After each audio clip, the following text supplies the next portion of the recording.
Okay, YouTube says we're live. I'm going to double check and make sure everything's working the way it's supposed to be. And then we will see. Do-do-do-do-do.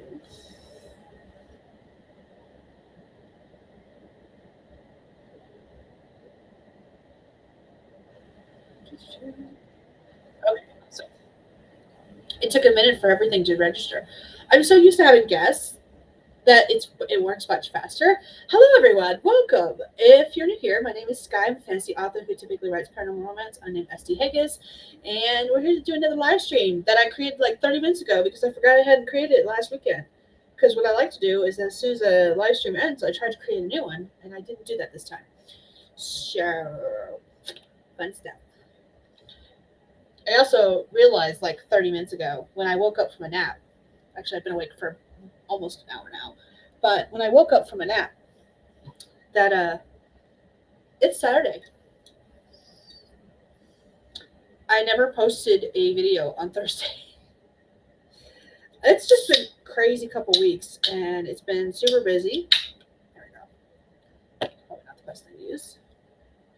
It worked. It's been super busy, and there's been lots of stuff going on, and I haven't felt like doing anything. Stephanie's going to join me in a little bit. Okay, cool. I'm going to have a guest today when she joins us. I was going somewhere with this, but I don't remember where I was going with. Shush, fun, I already know. But suffice it to say that I didn't post a video on Thursday like I normally do.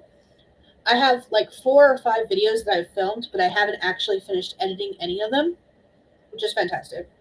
So I've got to do that. I might do that today. I don't know. We'll see what I'm going to work on. But let's hear from you guys and see what you guys are doing. Renee is here. Hello, saying hey, and it's been busy for everyone. So true. Let's change this to live chat instead of top chat. There we go. We can see all the comments.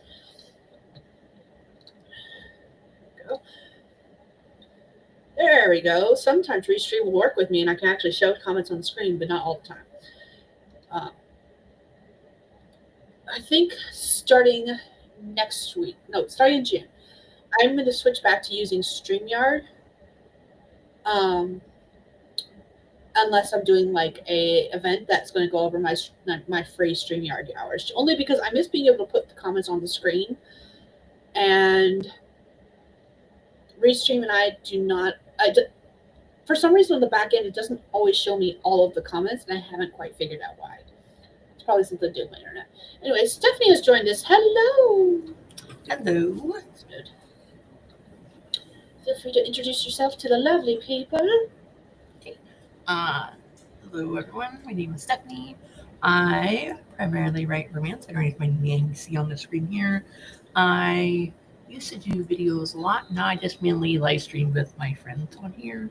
I think that's it. The end. Oh, it's my anniversary today.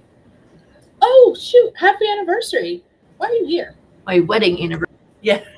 You should be like celebrating your wedding anniversary. I would not be here if it was mine. So this week's a busy week for us because Ileana's birthday was on Wednesday. And then 3 days later is our wedding anniversary. So it's usually one or the other. It's hard to do both. So, although Jesse did say that he ordered me something, but he was annoyed because it didn't get here in time. And I was like, well, he didn't tell me what it was. I didn't ask, but I'm like, well, it is a holiday weekend, unfortunately. That is true. That is true. It is a holiday weekend. So what are you going to be working on today? Other than not anniversary stuff. Well, I know this book I should probably write. It's that age gap one I was talking about last time it was on your stream. I have made it as far as to set up my Scrivener project, and I'm in the process of then I put the first chapter, I think, maybe kind of the first chapter the first half chapter, and now I'm trying to figure out if I just want to like just start writing it, or if I want to figure out what I want to write in each chapter first. So yeah, we'll see. I haven't even turned on my computer in like 3 days, so I haven't touched my computer since last live stream. oh. Like, to be fair, I haven't touched this computer that I've been using for live streaming since the last live stream. I'm live streaming on my PC. Renee asked how many years have you been married, and says happy anniversary. 8 years. And in August we'll be together 10. Nice. Yep.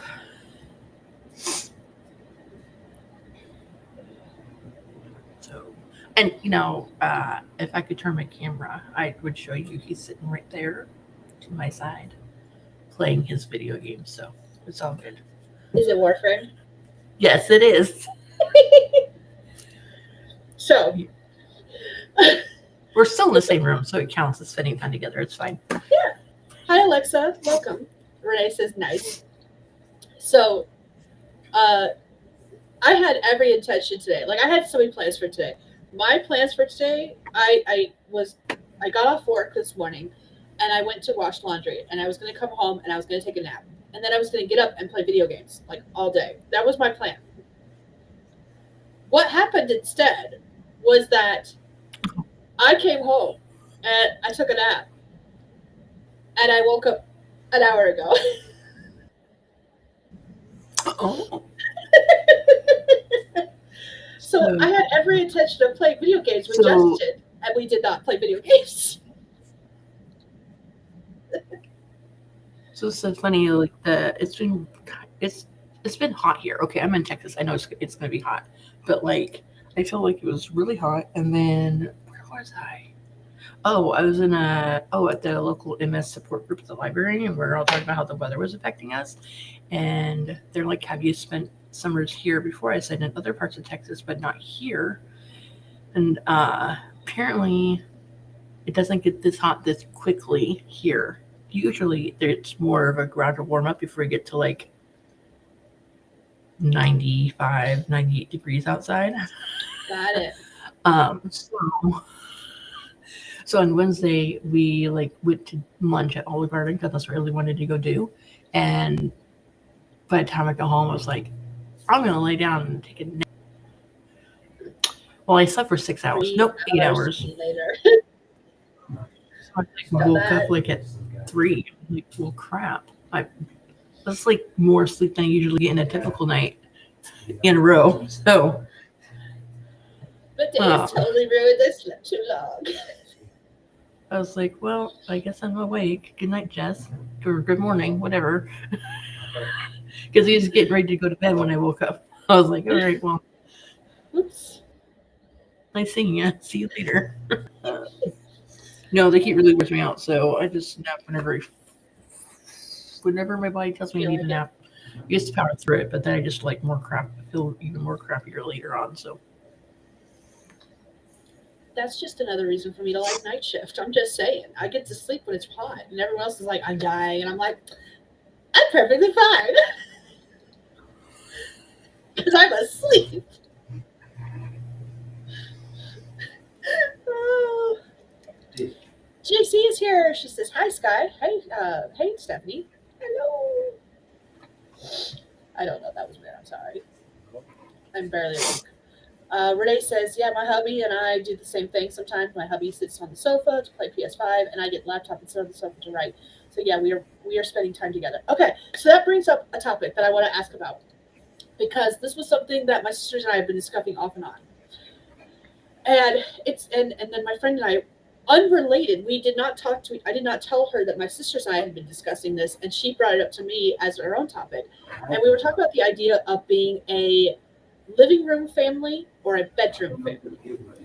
And the idea is that as a living room family, you spend time together as a family unit in the living room, hanging out together.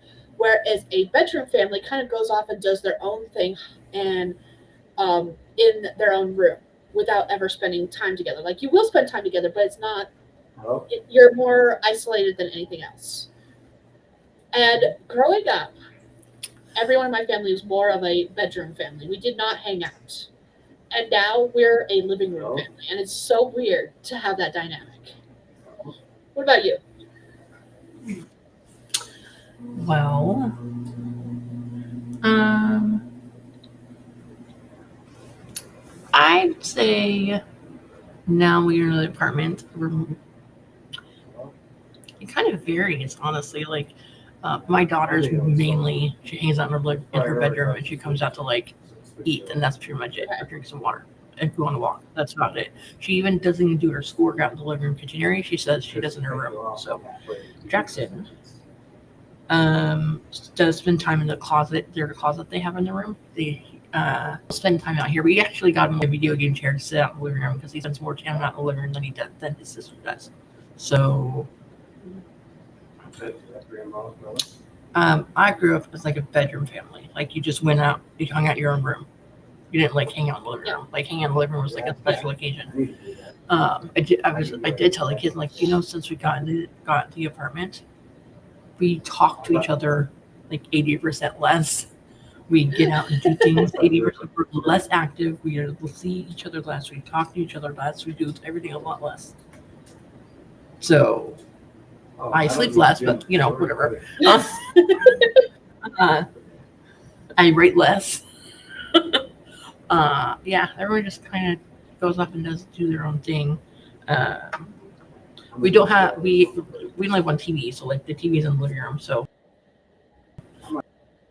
I usually spend a lot of time out in the living room on.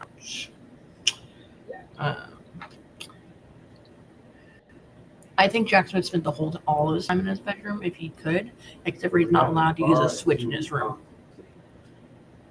Okay. Because he will go online and he'll download stuff, or he'll chat in the game, stuff like that. So it's just a rule. Switch is in the living room.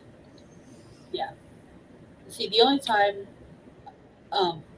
we're more of a living room family now, and the computers are in different rooms because of the fact that the mics interfere with each other, and then there's a whole bunch of feedback loops. But if we could figure out that problem and solve that problem, even the computers would be in the same room because we just like spending time together and being able to look over each other and be like, hey, so I'm doing such and such. What's your thoughts, kind of thing. Right. Instead, I messaged him randomly on Discord. I'm like, hey, I can hear you yelling at your team here game. I know you died just 5 seconds ago. That's so funny. Because that's what he's doing now. I don't know what game he's playing, but he's on chat with some friends who are in North Carolina, and I know he's playing a video game. Oh, okay. Because I can hear it every once in a while. He's showing up the screen because he died again.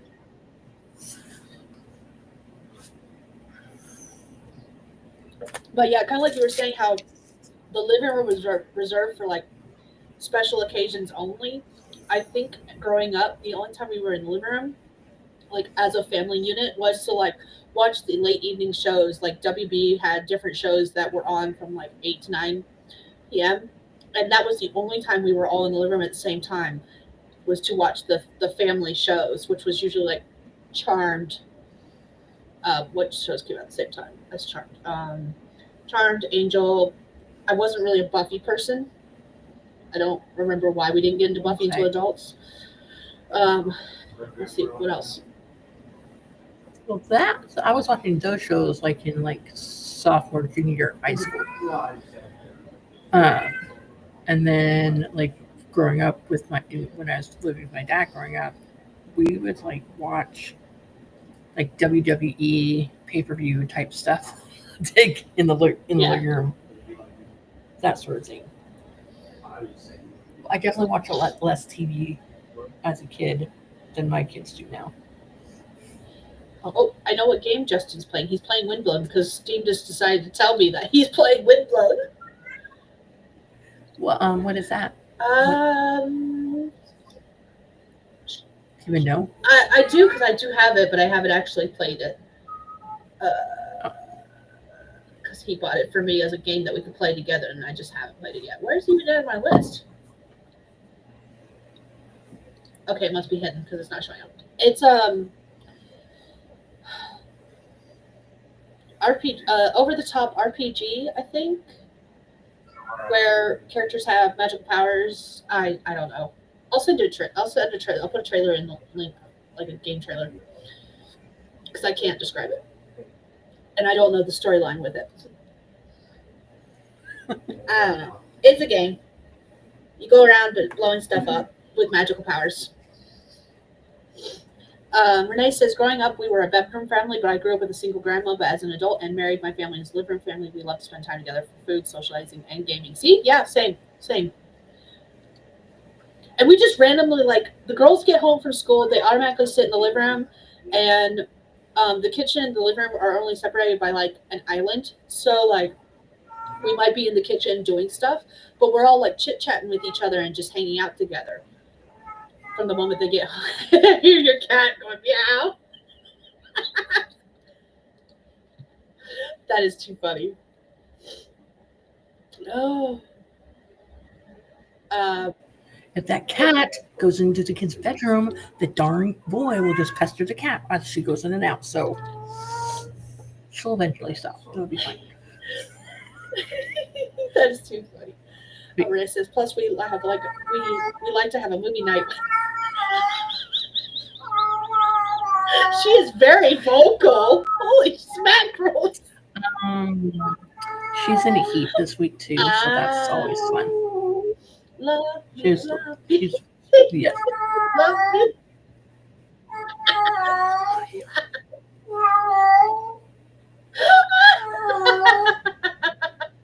Hello, is anyone there? Touch me, feel me, love me, touch me. Renee says, plus we like to have a movie night once a week where we order pizza, sodas, etc., and all phones get turned off and they get put up in the bedrooms during the movie. Ooh, I like that idea. We do family night, but we don't always put away the phones. I like the idea of putting the phones away. If I can get my daughter to watch a whole movie without looking at her phone, I'm going to die of a heart attack. Okay?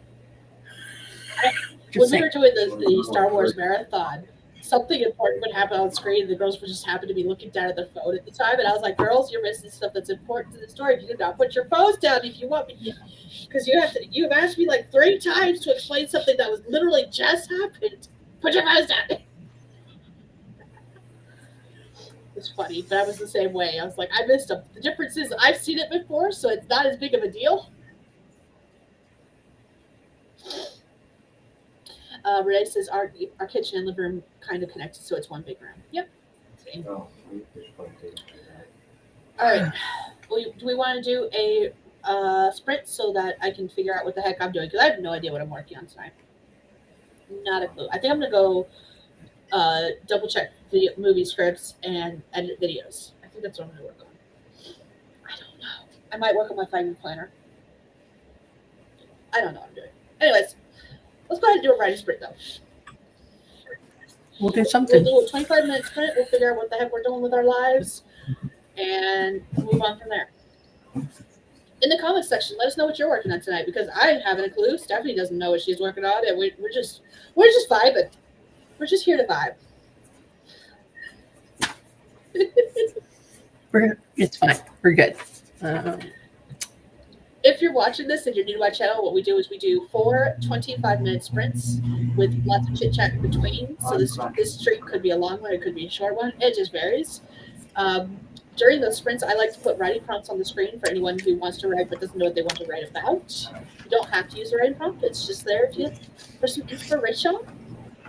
But yeah, we're gonna do a 25-minute writing sprint. So I guess that up. Nixie is on the screen already. Our lovely kitty cat timer. She's gonna meow at us when it's time to be done. And our first prompt for the night says, I knew you could say dumb things, but I didn't realize how much ignorance you spouted. I never, ever want to hear you say that again. So take that as you will. Again, you don't have to use the prompt if you don't want to. 25 minutes. Let me change up our timer a little bit. That's not what I want to do. I'm going to do it this way. There we go. Nixie is on the screen. Bright-eyed and bushy-tailed. And we're going to start in 3, 2, 1. Let's go.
All right, guys, time. How'd you do? What'd you do? Let us know in the comments. Um, I opened my Scrivener. I looked at what I wrote. And then I closed my Scrivener. All right, so what I have written so far for my story is her leaving her hometown to drive into this new small town she's going to move to for a year. Okay. And there's the reason the reason that she's going to be leaving is because she was going to college, she was doing well, and she got engaged, and she was stressing out about finals, and she was studying for finals, and her fiance was like, "Why are you stressing about finals? Just when we get married, you're not going to work, you're going to stay home and take care of the house and me, that sort of thing." And she's like, "No, I'm not." And so of course they were fighting, and like they were arguing a lot, and during finals, and so of course she did bad on her finals. So then he's like, "Well, see, I told you."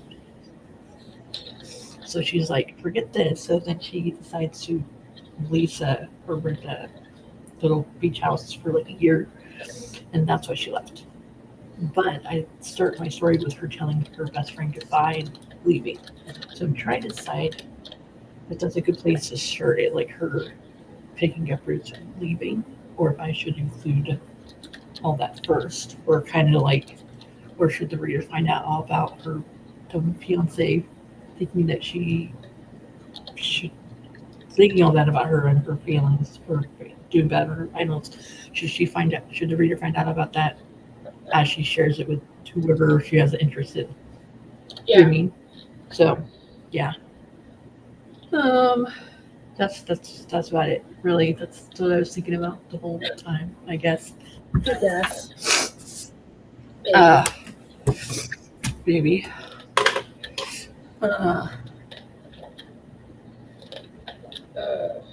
Yes. I decided I was going to work on my 5-year planner because I'm almost done making it. There's a couple things I can't do because I don't have a printer, and I keep forgetting to go to the library to print out the annual calendars I want to include in it. I ain't writing that shit. No, thank you. No, thank you. I did.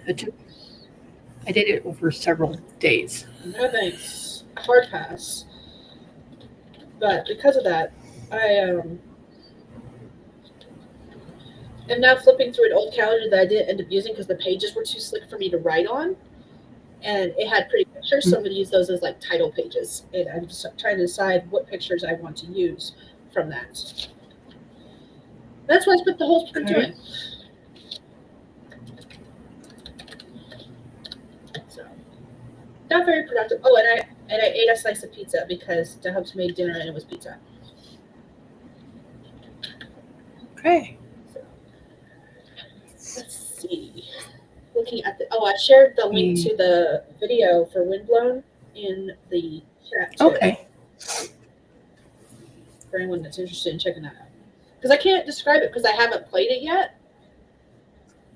I don't know what it's about. It's a game. It's an over-the-top RPG game, and I couldn't tell you anything more than that. My husband bought it for me so that we could play it together, and we have yet to play it together. Okay. So, Laura popped in during that sprint. Hello, saying yo ho ho, getting ready for bed. Work clothes are now in the dryer. That's awesome. Congratulations. How are you liking the job, Laura? Yeah. Is it one of those where you actually like the job, or is it just like, it's a job, it pays the bills, we're done? That's it. Out of curiosity. Dark Project is also here, just logging in to join you all, having a snack, and then hunkering down. Awesome. Join us. We love it.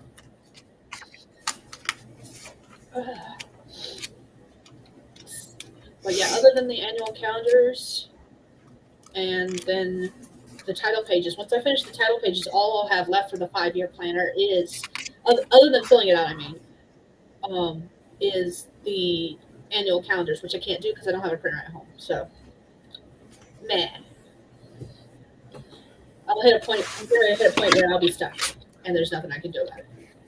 Are you talking about like these, like the monthly ones? Yep. that go like a whole. Oh, okay.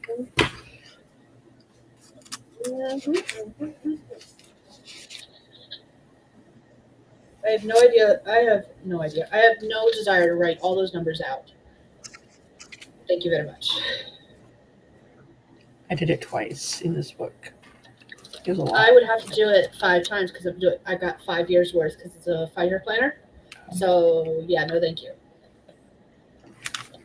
Gotcha.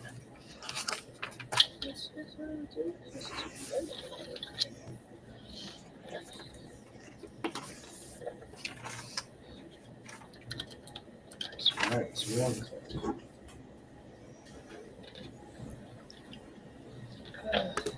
And I'm looking at what I've written so far for the story, and it's 965 words.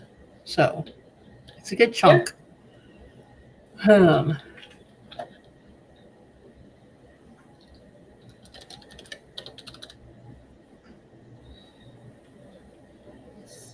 I mean, even if I don't make it my first chapter anymore, like if I add something different for my first chapter, I'm still going to keep it because it's good words and all that.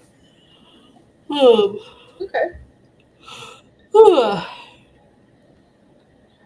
Mama Ward joined us to say hello, lovelies. Glad I caught you before going to bed. Be blessed and have a lovely evening. You as well. Have a good sleep. And Laura says, I'm liking the job. That's awesome. I'm glad. That is good. It's always good to like the job you have. I was talking to my husband because every once in a while I keep talking about, like, I've mentioned it several times in vlogs that I'm working on different courses so that I can start looking for a different job. mhm. Hush phone. I want to ask your opinion. And the thing is that I like my job. I actually really do enjoy my job, and it gives me a lot of freedom to do what I want to do, like during my breaks and stuff, without being like watched over by other people. The problem is I don't like management. Yeah. And that is the quickest way to make me quit a job, because I have quit jobs in the past because of management that I have actually really enjoyed. Actually, one of my favorite jobs to do that I thoroughly enjoyed, they switched. It was originally a night shift job. They got rid of the night shift, and so I had to work either first shift or second shift. And they decided to put me on second shift. And second shift for any of those who are not for this particular job was like 2 p.m. to 11 p.m. That's ridiculous. So, but on top of that, the manager was just a shithead. He wanted me to fix the problems of another particular employee at that job. They weren't doing their job correctly. He wanted me to go back behind it and fix it. And yet, when it came time for raises, that particular employee got a raise and I didn't. And I was like, are you fucking serious? I'd be mad. I left. Within 3 months, I was gone. And they wonder why. It's fine. Hi, Rachel. Hello. And Dark says crap management will tank enjoyment in a heartbeat. Yeah, definitely. I have left jobs for less. I think the only reason I'm still at the job that I'm currently at is because of the fact that I work night shift and I work by myself. Because it's night shift, I don't have to deal with management unless I overstay my welcome and am having crossover into the morning hours. Oh, It makes it so much easier. In that case, I only talk to management through emails and text messages. When they're yelling at me about something I supposedly didn't do that I know I did, I got picture evidence of it. It's great. I got this one's really nice. Rachel said, number one reason I have changed jobs, a change in management to someone who doesn't understand my job. Oh, yes. or they think they know how to do your job. Oh, my God. And you've been doing the job much longer. Yes. Another one to add on top of what Rachel's point is when the new management comes in and tries to tell you how to do your job. And I love it when they hire like outside the company. This is my favorite point. It's my favorite thing in the world when they hire outside the company and then tell you you have to train that person how to do their job when they didn't want to hire you for that job.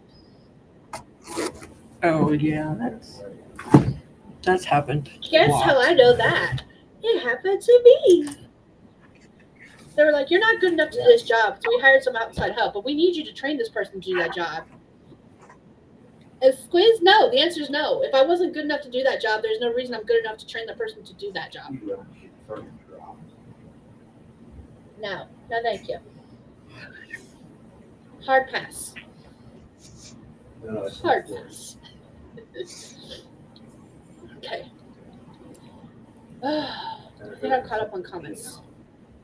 Rachel said nice, CYA. And then, oh my God, yes. All right. Do we want to do another sprint? Yeah, All right. yeah, go ahead. Let's do a sprint. 25 minutes. Here is our second prompt for anyone who wants to use it. You do not have to if you don't want to.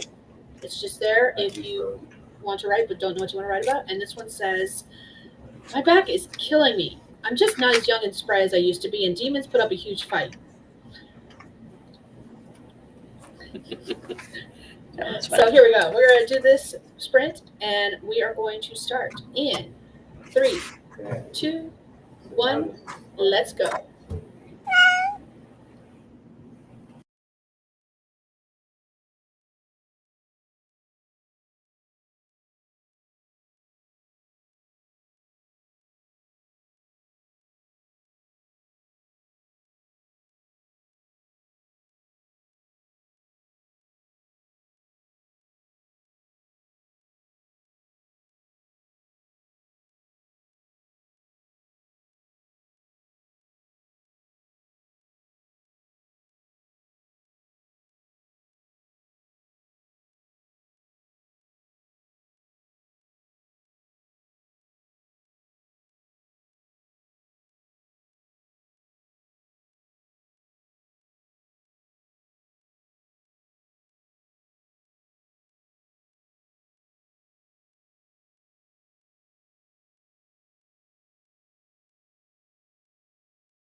All right, that's time. Let us know how you did, what you did in the comments.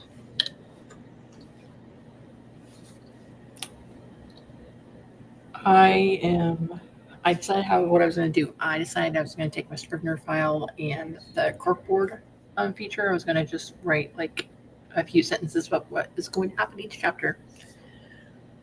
And then once that is all done, then I'll go back through and write the chapters, which is what I usually do. I don't know why I thought it should be different this time around, whatever, but that's what I'm doing. Don't you love it when your brain is like, we should try something different? And then your brain is like, no, we're going back to the same thing as always. It works. Why fix something that's not broken, If it's right? not broke, don't fix it. That's right. I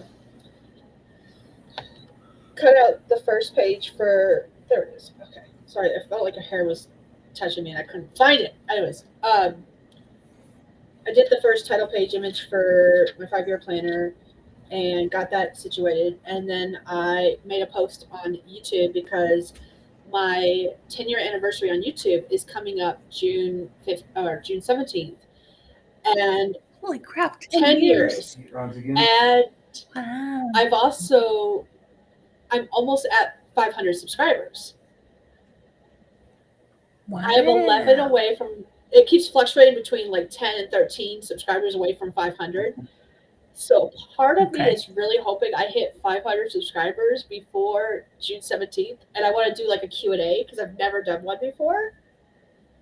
So I made a post on YouTube about 10-year anniversary, almost 500 subscribers, and ask me anything kind of thing. So, yeah. Oh, googly. That's pretty much all I did during that sprint. And then,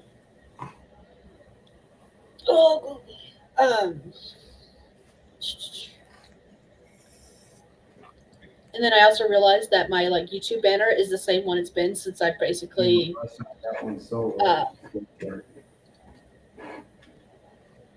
for the past several years, and it doesn't even match my whole aesthetic these days because it's a different color.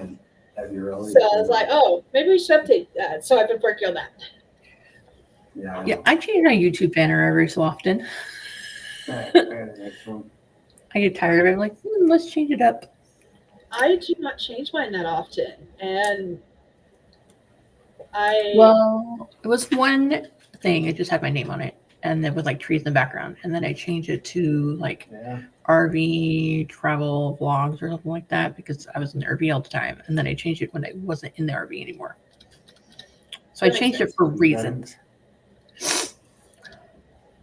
Yeah, let's start the next one. I don't have that excuse. I just haven't touched it in so long. I was just like, oh, when was the last time I looked at it? And I was like, oh, I have not changed that in so long. Oops. This one. Maybe I should. What is that? Why is that there? Go away.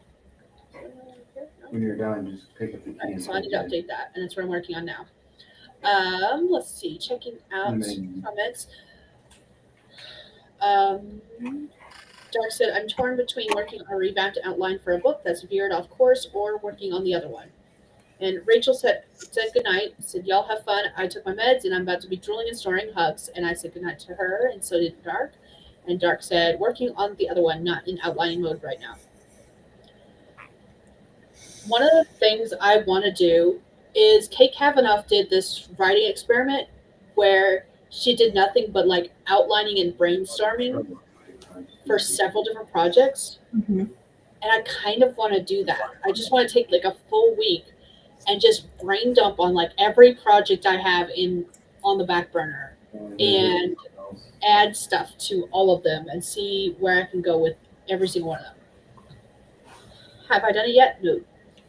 Am I going to? I have no idea. Your guess is as good as mine.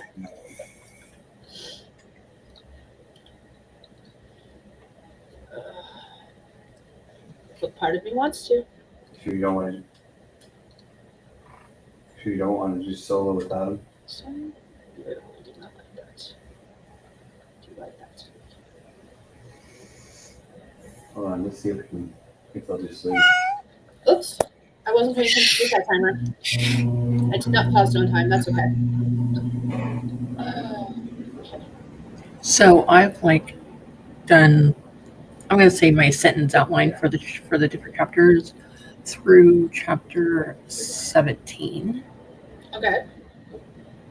I always say I'm going to have 27 chapters.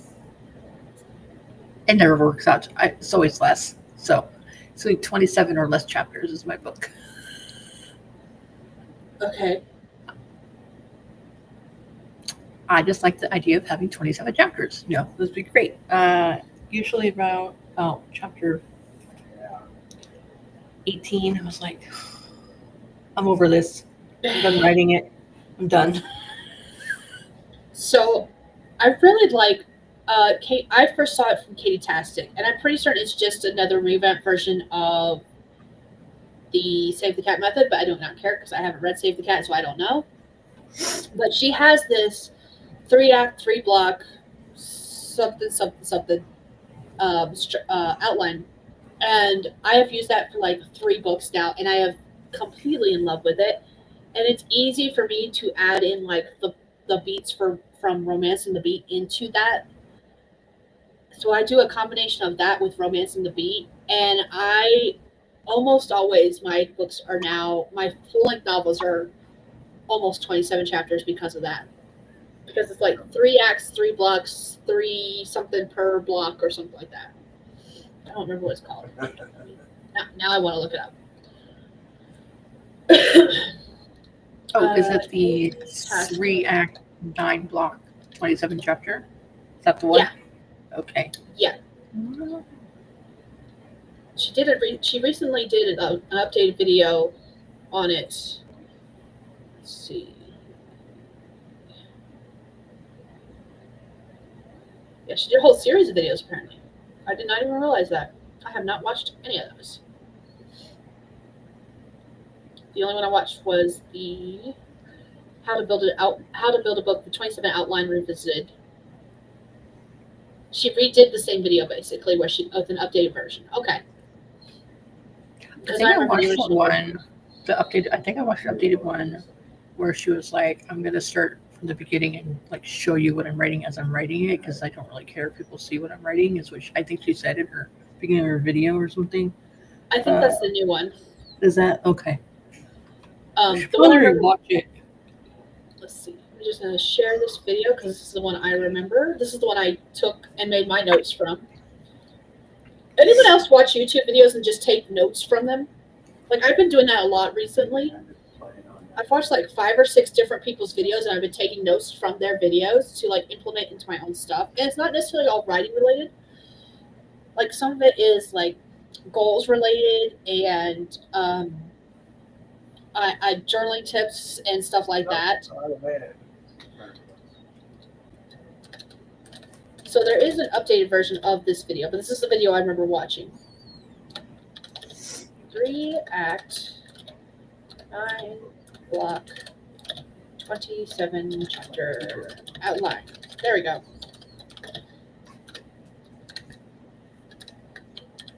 That's the one I remember watching. I put it in the comments. And I've used that for like I said, like 3 or 4 novels now, and it's worked out every single time. And again, I can implement the Romance and the Beat structure straight into it without like throwing it off. Because like everyone talks about the hero's journey, and I cannot for the life of me figure out how to like weave Romancing the Beat into that. To save my life, I cannot figure it out. But this, for some reason, I can. Even though I think it's the exact same thing, it's just the way it's worded, the way she talks about it, it's much easier to digest. And because of that, I can weave Romancing the Beat into this particular outlining strategy. And I love it. One of these days, I do need to make a video on how I do that because it changes a little bit every time. So is Lake Farmer joining or no? Dark said I did that and have 5 projects outlined, but things go off the rails about 5 to 6 chapters in because plancer. Yep, same.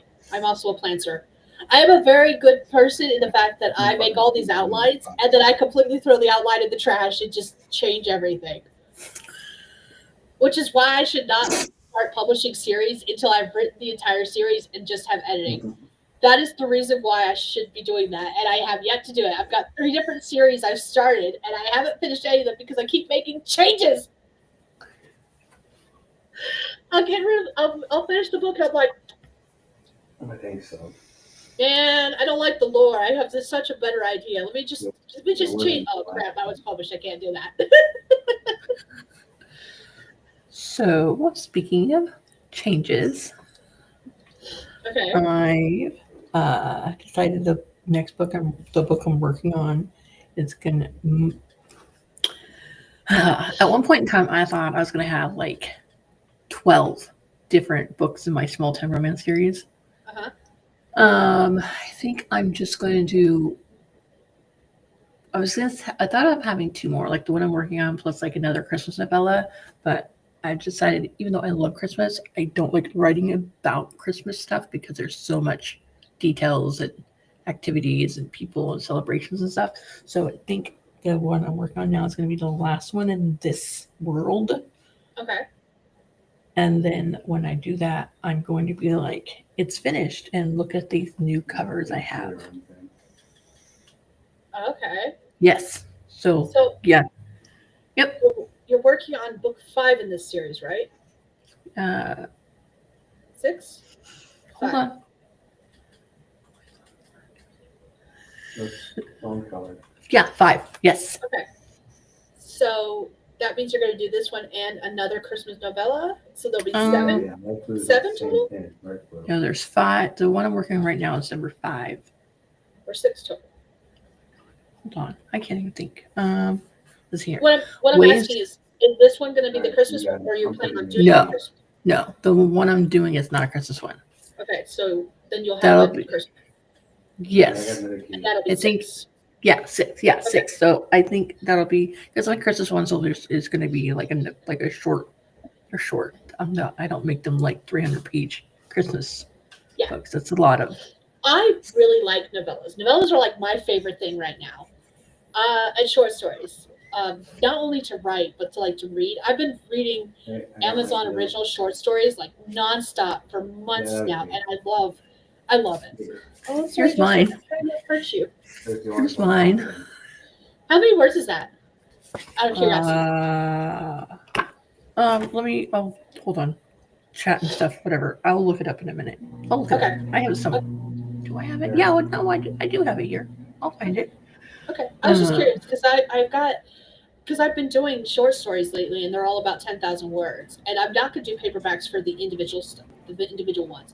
What I'm going to do is I will publish ebooks only of the individual ones, and then when the series is complete, and there's 7 stories in each series of the short story series so far. When the series is complete, I plan on publishing an omnibus of all 7 as both ebook and paperback, and that's my plan.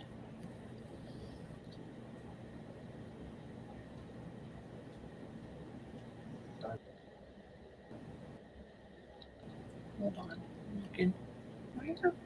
While you're looking that up, I'm going to look at the comments section. There it is. Dark said, I Okay. use the 3-act 9-block thing. It's great. And I fluff a few more here and there. What's up? What's it hiding? This one is 77,509 words, including the chapter titles, like chapter 1, chapter 2. But it ended up being. How many? Okay. 37 pages long. Okay. And it's a 5 1/4 by 8 inch paperback. So 5 1/4 across, 8 inches top and down, top and bottom. Yeah. Up and down. I think I have. But then the other one I was writing, the one about douchebag Shane and the redemption arc, that was 70 pages. Okay. So probably about 15,000 words. So the size I've chosen for my paperbacks is 5.5 by 8.5. And according to my formatting program, this one is going to be, this is the 10,000 word one. If I were to make it, if I were to publish it as a print book, how many pages? Come on, show me, tell me. All right, I got dark blue. Page number? Can I get a page number? need to find a way.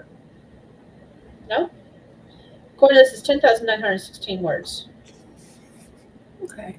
Oh, insert. Somehow I can find out page number. Give me a second. Right. This one's about 50 pages at the I- 5.5 by 8.5 size. Okay. And I think if I had a different chapter header than this one that took up half the page, it would be less pages. Okay. Let's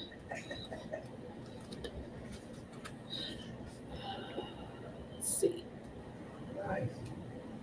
Looking at this comments, Dark says, taking notes is smart. I do it a lot lately. Yes. Like I have a full notebook dedicated to notes from YouTube videos. My characters look at the plan, laugh, crumple it up, and toss it over their shoulder and drag me along behind them to document things. I love that. I've been reading a lot of horror novellas. They're giving me life. Yeah. I'm telling you, those Amazon shorts, I can read a ton of them in a row. Like my book numbers are so high because I'm reading all these Amazon short series. I'm completing the entire series, and they're like 5+ books in each series. So like, I'm reading a whole lot, but I'm not reading a whole lot because they're all like short stories and novellas. Oh, okay.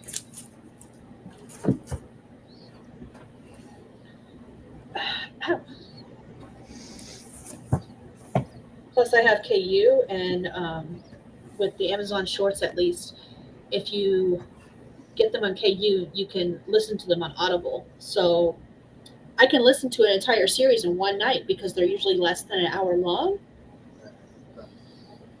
So, yeah, that's fun too. Oh, that's also what I'm going to be. That's where I'm going to be putting my books into. KU? Yes, I just have to wait for them to be removed from other places first. Didn't you originally have them in KU and then you went wide? Yes, Okay. because I thought it would be better if my books were available everywhere, but it didn't. It went down. Got it. So, Got it. I've talked to other self-published authors that do romance and other ones that do other type of genres, and they pretty much all say the same thing. Wait until you have do Kindle Unlimited. Wait until you have a good reader following, and then start branching out other places. Okay. Unless you have lots of money to spend on ads for all the other places. Yeah. I've heard that, like, if you start in KU, it's easier to stay in KU because you build that readership following that's used to being in KU. Mm-hmm. But at the same time, I do eventually want to be wide. So, like, but I think I want more completed series before I go wide. And I mean, I can definitely see like my romance books definitely would be in KU because I think romance is a really good genre. Romance is really good. Yeah. Yeah. And I think the way I want to do it is I want to keep like all my shorts in KUs. Like all the short stories are going to be in KU because to me it makes no sense to charge. I think going wide, I have to charge minimum $2.99 for each short story, and to me that's just ridiculous. So right. That's why I'll probably stick with KU for at least the short stories. But as far as novels go, eventually I do like Shifters of Mages is a perfect choice. That was the original one that I was going to go wide with. Mm-hmm. Plans have not worked out that way. It's in KU. That's okay. Eventually, when I've got the whole series published, the whole series will be in KU for like a full. My plan was once the full series was published to keep it in KU for a full year afterwards and then take it wide. And basically, that's what my plan is. Anytime I finish a novel series, I will leave it in KU for a full year after the last book is published, and then I'll switch it to wide. Have I done that yet? No, because I don't have any completed series.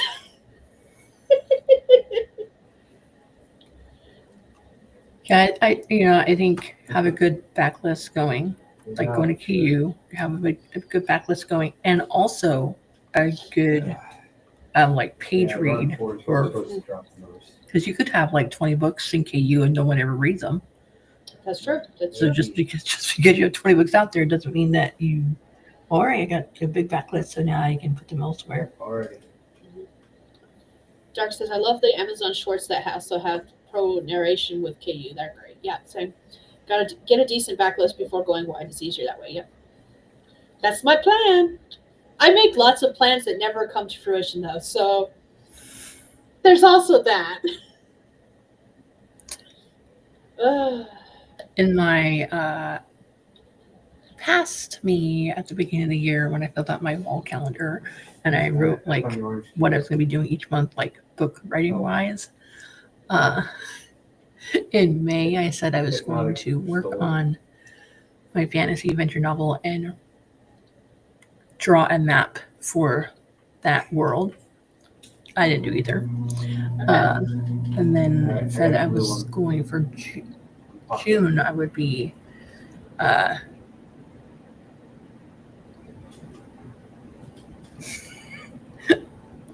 finishing the book I'm working on right now, like outlining. My lofty goal is going to be done and completed by July 7th. Okay. I have 1,000 words written. I was right. Yeah. Okay. Yeah. So this is why I don't do pre-orders anymore. My plan is not to. I do want to do pre-orders for like. Oh, thank you, Jess. You moved. Like maybe a pre-order if the book was already done. Yeah. Like it's already done and written. I don't have to worry about it anymore. So the 7 short story series is going to be the next one that I do where I do a pre-order, and I want all 7 books ready for publication before I put the pre-order up for the very first one. And part of that's because I'm doing rapid release, but like I'm doing a 2-week rapid release, 2 or 3. I think it's 3 week. I think it's 3 week. But I want all 7 done because I know myself well enough that if they're not all 7 ready to go, I'll do that first one and then not end up doing rapid release because I'll end up in the same position I am now with all my other series where I've got a couple published and no series finished. So pre-order is not going up until I finish the very last one. And then I'll put up pre-orders for the very first one.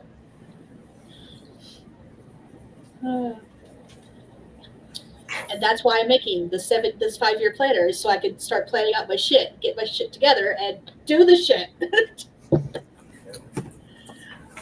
That's what I'm using this one for.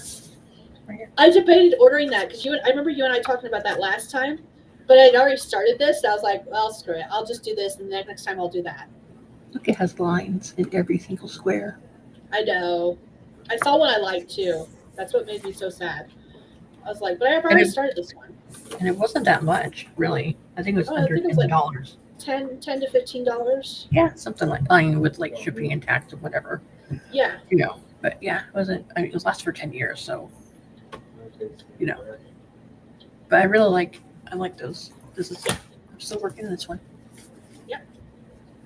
So this one is my 5-year planner, and then I've got another one that's my everyday journal. It's so weird. Look how they get chunky. I'm like, did I get the half-year one? Nope, I got the full year. Full year. I like the Stalogies, if you couldn't tell. Now that I've started using the Stalogies, I probably will never go back to anything else. I absolutely love them. And I recently got into, I got a glass pen as a Christmas gift from my parents with the ink set, and I have been using that nonstop, and I've been, loving it.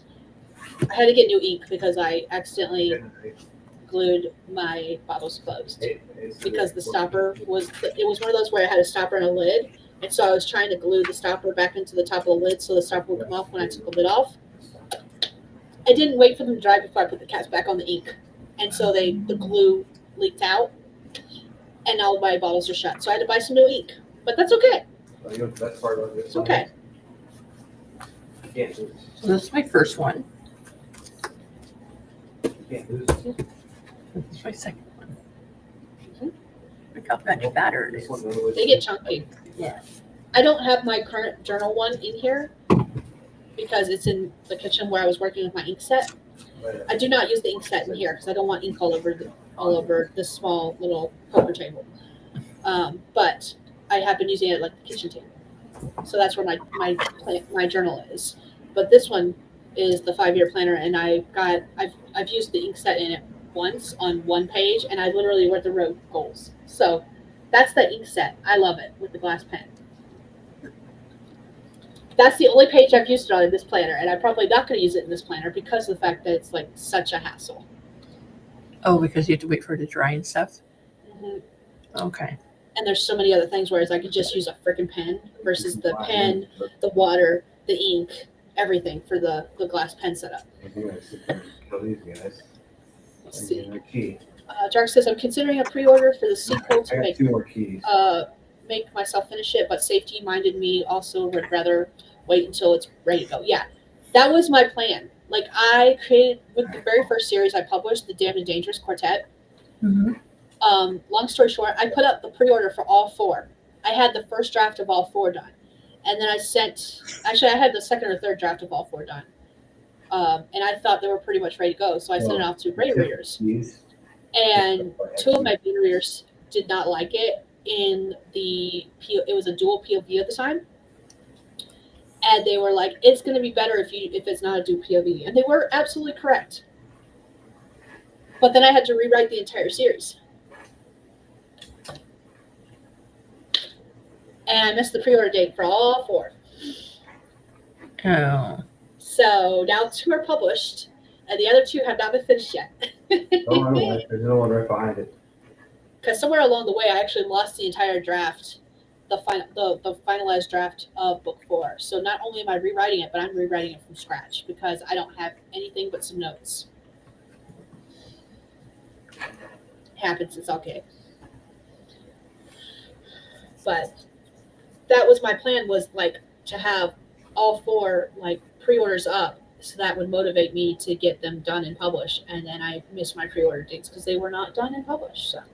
So with Amazon, if you have pre-order and you can move it once, like, and then after that, if you move it again, they're like, can't do it for a year. Yep. And then after a year, you just have to like, hey, it's been a year. Can I have a pre-order back? And they say, yeah, sure, no problem. Yep. My online author friend, Blair Parrish, she's missed like 3 pre-orders, and she just keeps on, whatever. Because she moves them around a lot. Yeah. So, yeah. I like just being like, hey, guess what? A book. Here it is. Yep. All right, I'm going back on my cave now. Goodbye. That's what I did with Puck. I actually did have Puck up for a pre-order, but it was literally like I had it edited, published. I had everything ready to go. The only thing I did not have at the time was the paperback cover, and I still don't have that. I need to message my. I keep saying this in like every other video when I remember it, and then I forget to actually do so. But I need to email my cover artist. One day I'm going to say that and actually do so, because she's usually quick about getting back with me, which makes me wonder, did my spam file eat her email because she lives in Germany, and every once in a while her emails go straight to my spam folder, but I clear out my spam folder every week or so. So I'm wondering if I maybe accidentally deleted it from the spam folder, and that's why I haven't heard from her.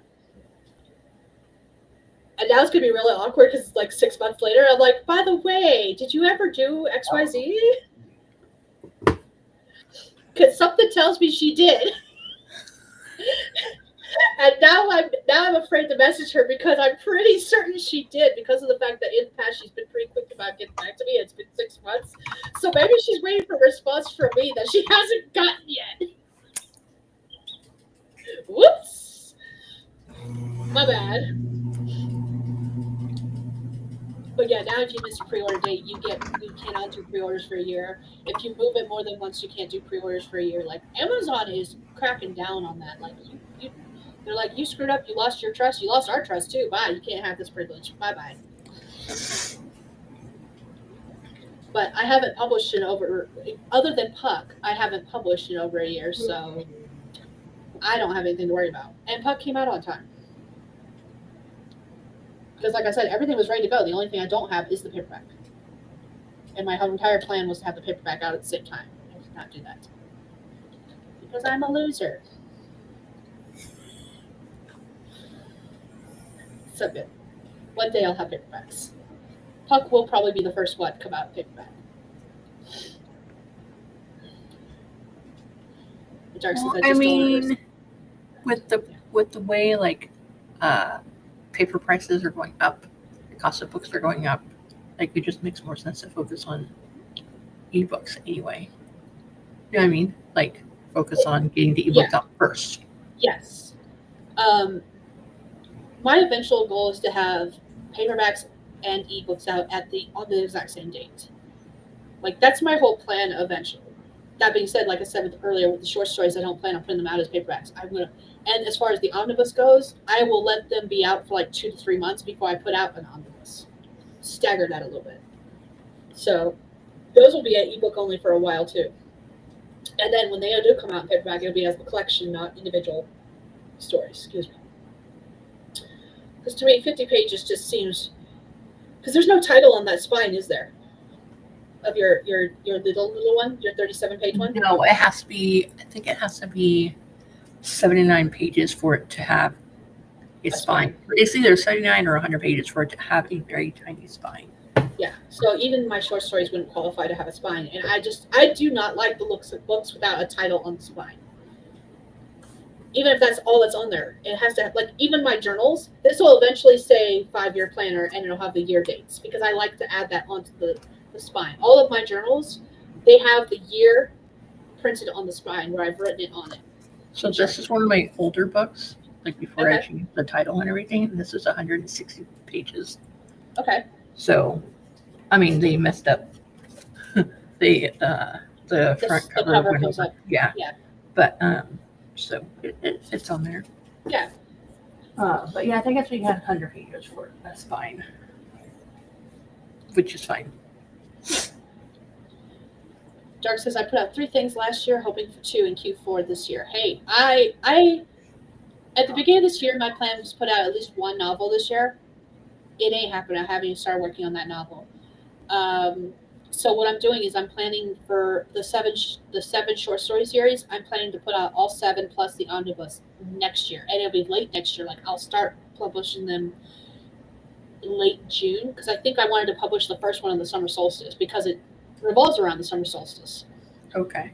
So the first one I think is going to be releasing on the summer solstice 2026, and then I'm doing the rapid release, so each one will be like 2 to 3 weeks afterwards.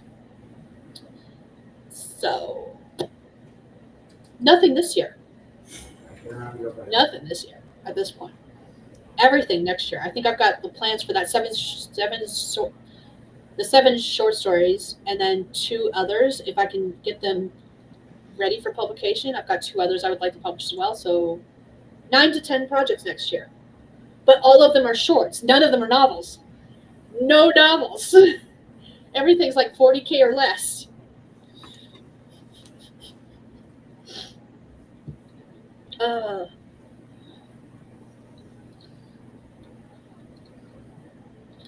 The first 2 books I ever published were 50K and then like 80,000. And then after that, I haven't been able to get back to that length. I just personally prefer the shortest stories. They're more concise and quicker reads. Okay, cool. I can do that next. Dark says I wanted to do 1 each quarter this year, then the sick knocked me down for all of Q1. Yep. You can do it. I can't wait to bank enough for rapid release, right? Like that's the other thing, because I want to do rapid release so badly, and I think the only way it's going to happen is if I do short stories. Plus, I just like my favorite part of different stories in novels or short stories, if it's romance related, is the meet cute, and that's literally what these stories are. They're like little meet cute shorts, and they make me happy.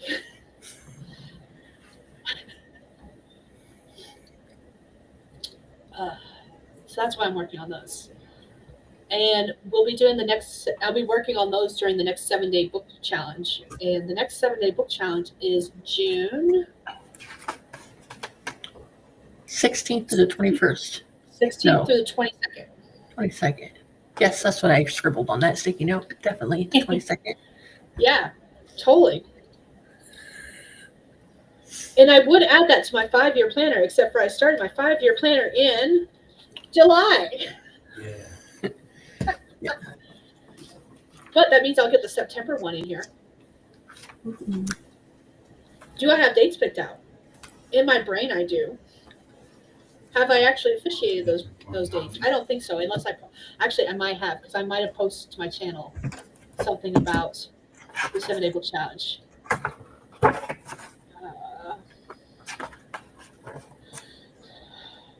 I might have posted something.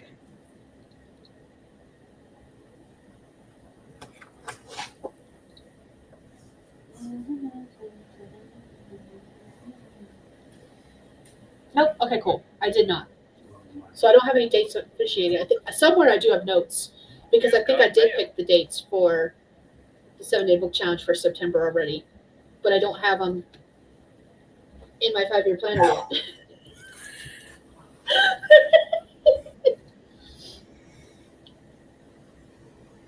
Dark says, I need to do more spicy insta-love novelettes. They're quick and easy and people devour them, right? That's basically what my little monster shorts are, except for they're not spicy. They're very like super sickly sweet. I do have like 2 more series planned in the same world with different sets of characters. So the first set are a set of sisters, and then the second set are like monster under the bed, monster in the closet type of stories, where that's the theme. So the first series is the 7 sisters. The second series is the monster under the bed, monster in the closet kind of theme, and then the third one is cryptids.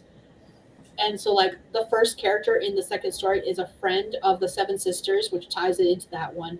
And then the first story in the third series is a cousin of the sisters, which ties into that world. So all 3 are tied together. All 3 have 7 books. So in the end, I'll have like 21.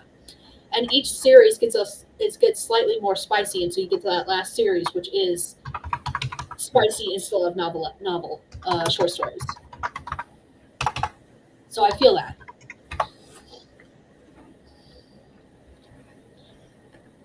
Do.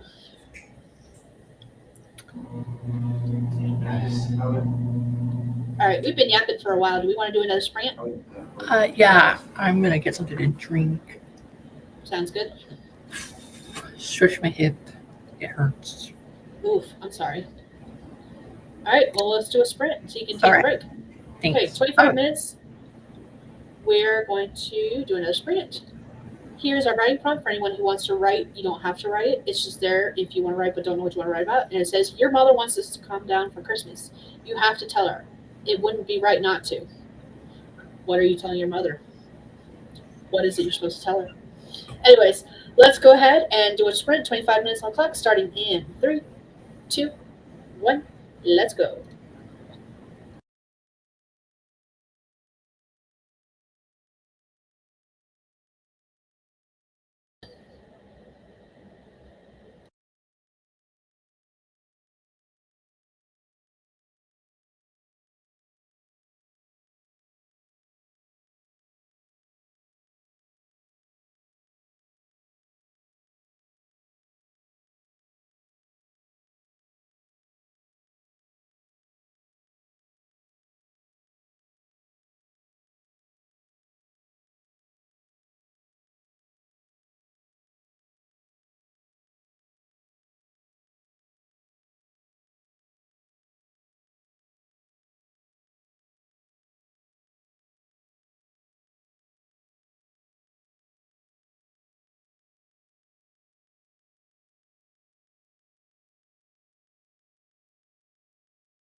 All right, that's time. Let us know how you did what you did in the comments.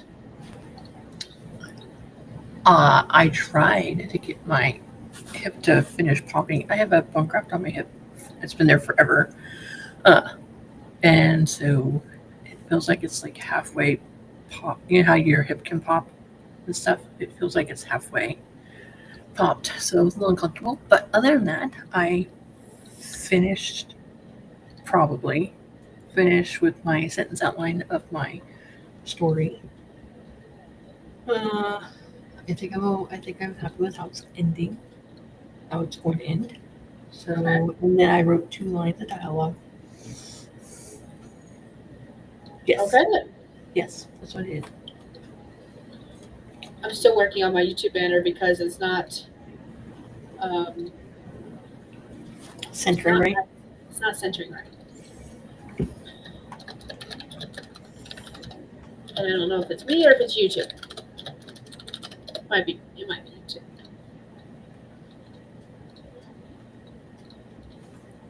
Or I might just be an idiot. That's always possible too. I'm sure that's totally what it is. It could be an ID 10 error. Totally could be an ID 10 error. ID 10 2 error. If I can get it right. So yeah. That could be it. I don't know. Anyways, let's see how everyone in comments did. Let's see. Dark did 528 words and a bit of reread of an earlier chapter. My cast is split in half, so I'm doing 3 chapters with one group and 3 with the other. You never split the party. Just say, never split the party. Ew, it's almost midnight. The oldest is supposed to be going to bed. How much you want to bet she hasn't been paying attention to time? She's gonna turn into a pumpkin. All right, let's see if maybe I can get this to work right. Where is that? This is it. Okay, let's download this. See if it did it right. And I have been fighting with this the entire 25 minutes.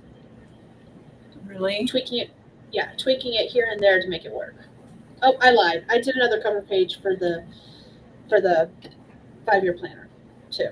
God damn it! It's still not doing it right. Okay. So, do you have the right dimensions? Oh, if you're playing. I think I figured out the problem. You have it at least. Okay. I think I figured out the problem. So we're good. Did you figure it out? Yeah, it's an ID 10 error, just like I said it was. Because my lava is low for condition overload between 4 sheds, right? That's more I told you it was an ID 10 error, and it was. There we go. Let's do this. No, I want to arrange it. There we go. Okay.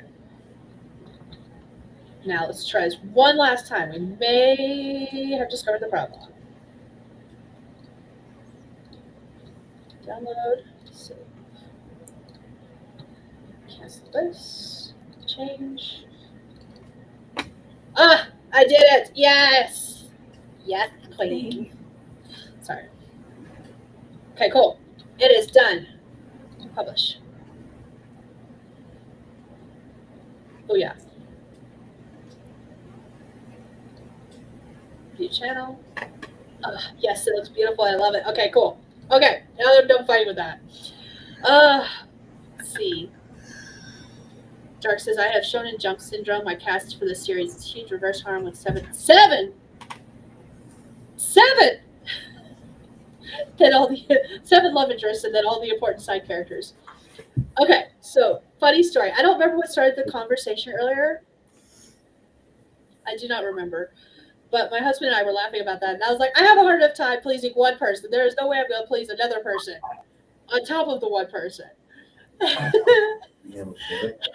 And I cannot imagine having 7 love interests. No, thank you. I mean, I reached. First of all, that's way too many names to keep track of. They'd all be like Sweetie or Honey. No names for them. You have a nickname for each person. No, they're all the same. That way, They're I never all the mix same. with their. That way, I don't mix with their names. No, you will have 7 different names from each of the 7 love interests. So you'll have 7 names. Like you'll be Babe with one person, Honey with another, Sweetie Pie with another, You'll be your actual name with another. That's the one you should watch out for. That's true. That's true. And I'll just be like, hey, you, how's it going? All of them will be babe or honey. On whatever, however I feel like on this any given day.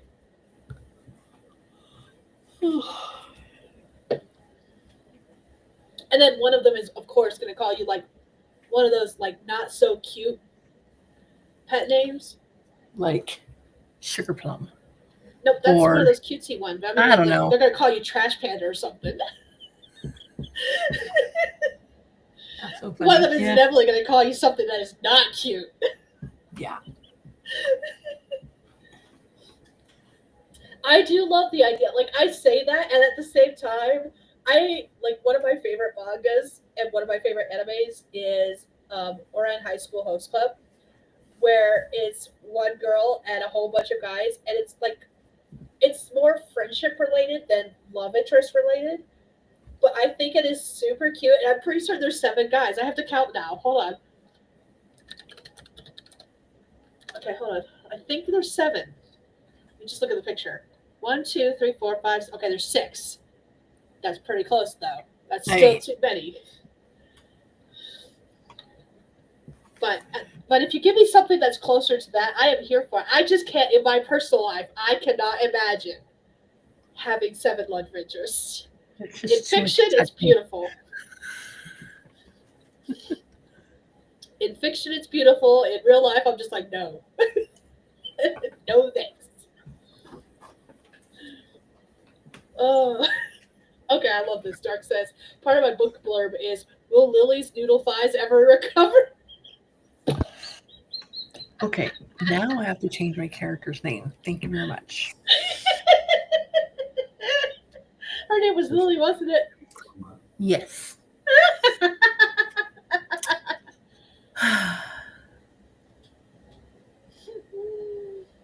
I And love she was diabolic white. lovers. Oh, okay. Dark says, Dark had the same thought. I love diabolic lovers. Iota, I probably pronounced that wrong. I'm sorry. Calls the FMC pancake, and she's like, "Why?" And his response is, "You're flat as a pancake, obviously." I love that. I love that as a pet name too, though. So that's I don't know what that says about me. Yeah, I'm gonna start calling my husband Pancake, Chroma, and when he goes, "Why?" I'll be like, "No reason, and then has an just because I feel like it." So Okay. Chroma has 800 armor, I don't care. but it has an ability called Dex armor, The which whole the oldest that she has to get ready for bed. The youngest, I don't. She's not here, so I can't tell her straight. But you gotta go tell the oldest it's time for bed. no. So I'm pretty pleased with that. That looks good. If I do say so myself. Hi, can you like not bump my hand? Find it now. Can you not? Can you not? you're at, I think second highest Yes. armor. Yes. Ooh, I like that. It goes up to about Your banner on YouTube, I like that. Right? Isn't it cool? I couldn't get it to center for the life of me. I figured it out though. Dark says, my girl's name is Liliana, goes by Lily. And she said, as a flat girl, I was like, yes, I feel seen. All right. Are you saying it's time for bed? Is that what you're saying? I've got one more sprint, Bubby. I have one more sprint, Bubby. We're going to do one more sprint. You just want love and affection. Okay. I can give love and affection. Hold on, I got to switch my screen. Yes? How can I help you? Can I help you with something? No? Okay. Okay, that's fine. Oh, goodly moodly. Oh, sorry. I didn't mean to chomp your face. Alright. I think, yeah, I've made it to the end of the comments. We ready to do that final sprint? Yes. Alright, so this is the final sprint, sprint number 4. 25 minutes on the clock. And the final prompt for anyone who wants to write it, you don't have to if you don't want to. It says, it's not that I don't appreciate the thought, but isn't that a little expensive? So, 25 minutes on the clock. Dixie says, go in 3, 2, 1. Let's go.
Alrighty, that is time. Let us know how you did, what you did in the comment section. All right.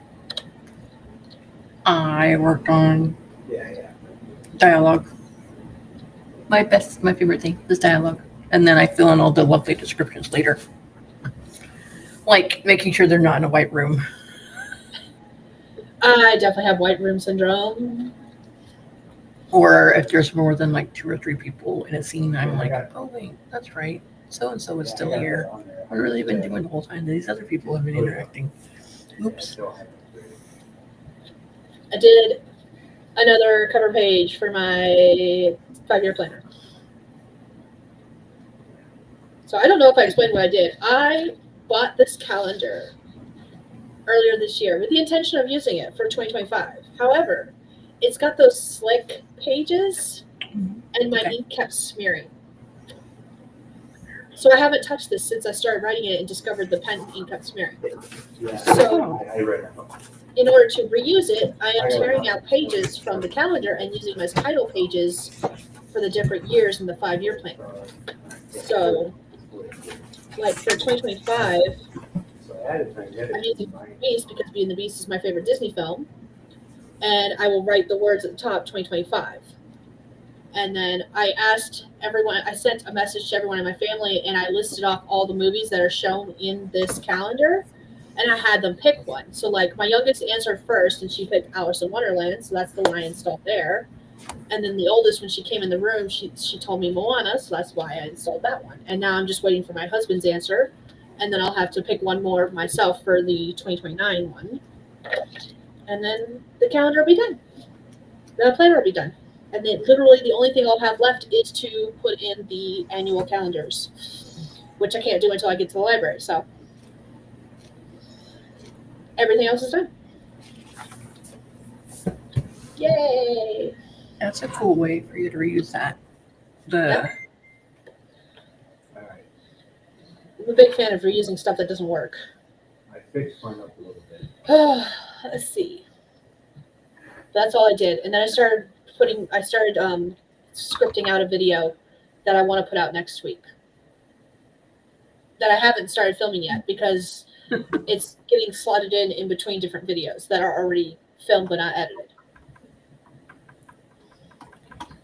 But this is one I've been toying with the idea for about a week now, 2 weeks. When did I start messaging people about different things? Last week? Yeah, last week. So I've seen yours. yep, about a week. So now it's time to script this video and get it posted, and it'll be going live next week. Next week, Thursday. So yeah, that's what I worked on during that sprint. Dark got another 200 words after about to do a big action scene, and my sleepy brain isn't up to the task this evening. Save that for tomorrow after work. There you go. And that was our last sprint. So we are going to be wrapping up very soon. We're just going to be chit-chatting for a little bit, and then we're going to be wrapping up and taking off. So I guess that worked out well, Dark. You got to a place where you can stop and take back up tomorrow, which always works. Yeah.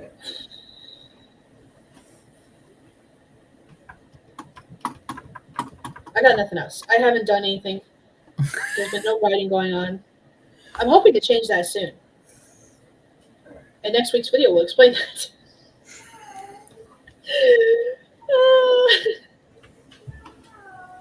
Is that a cat on your shoulder? All right. The tattoo? Oh. It is a cat. It's a tribal cat. Okay. Yes. I drew it myself. Ah, that's awesome. I did not tattoo it myself, but I drew it myself. Yeah, I don't. The only thing they changed, a tattoo artist changed, is he put a few more stripes. You put stripes in the tail. Okay. More stripes, and then I think maybe changed the face or something a little bit. But it's pretty much that's what it was. Looks good. I like it. Every so often, the ink feels like it's. Fast I can feel the lines of the ink on my underneath my skin, and it's because I listened to tattoo artists like, oh, you're gonna have surgery soon. That's okay. You get done, you can like go have surgery 2 days later. So I had surgery like Secondary merciless. on the 24th. No, I got the tattoo done like on the 24th, and then on the 26th, I had surgery to. What did I do? Oh, did I? Yeah. Oh, I had hardware take. I had minor back surgery, like it was an outpatient surgery, Yeah. but it had already because it's expelling all like the antibiotics are working through to heal it. It like pushed it up against the skin a little bit. So like right now it's smooth, but like every so often you can kind of feel it. Yeah, but not all of it. Just like some lines here and there. Almost like it's embossed. Yeah. Oh, okay. Yeah. Okay. Yeah. That's a good way to describe it. But normally it doesn't feel that way. Huh. So, yeah.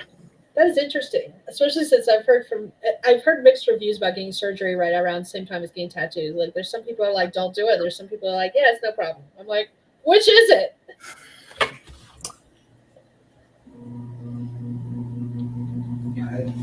The answer is I don't know. I probably wouldn't do that again.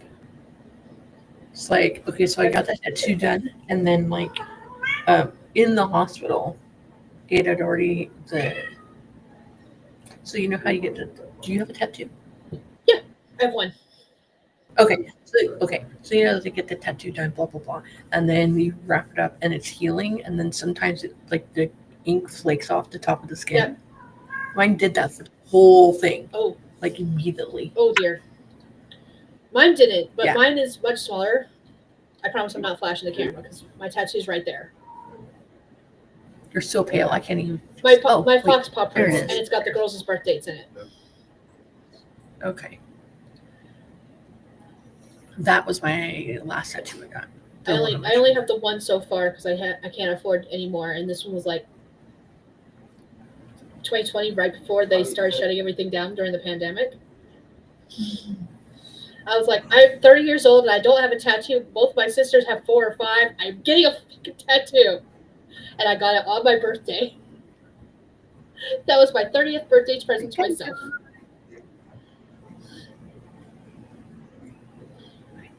And eventually I'll have I still have like a half sleeve tattoo planned for this arm, and I've got several other tattoos planned. It's just a matter of money. My first 2 I got in 2001, and then I didn't get this one done until like 2016. No, 14. 2014. So Fair.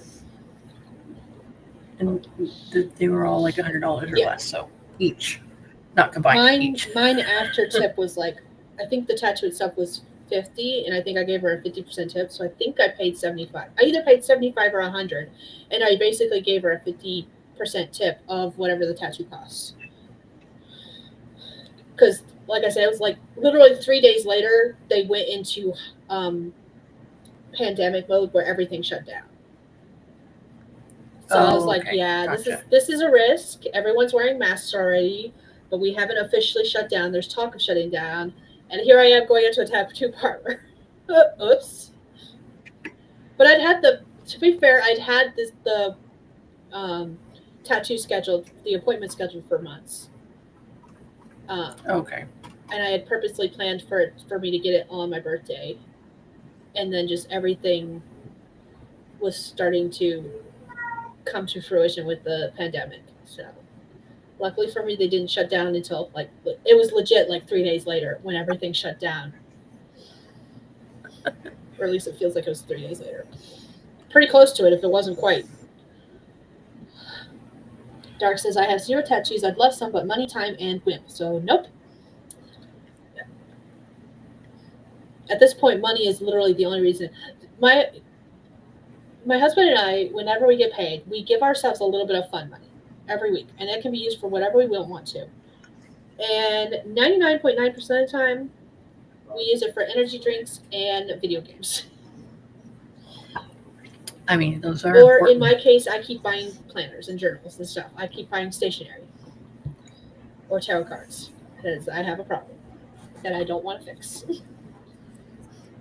So that's what I spend my fun money on. His is all the time cigarettes, energy drinks, and video games.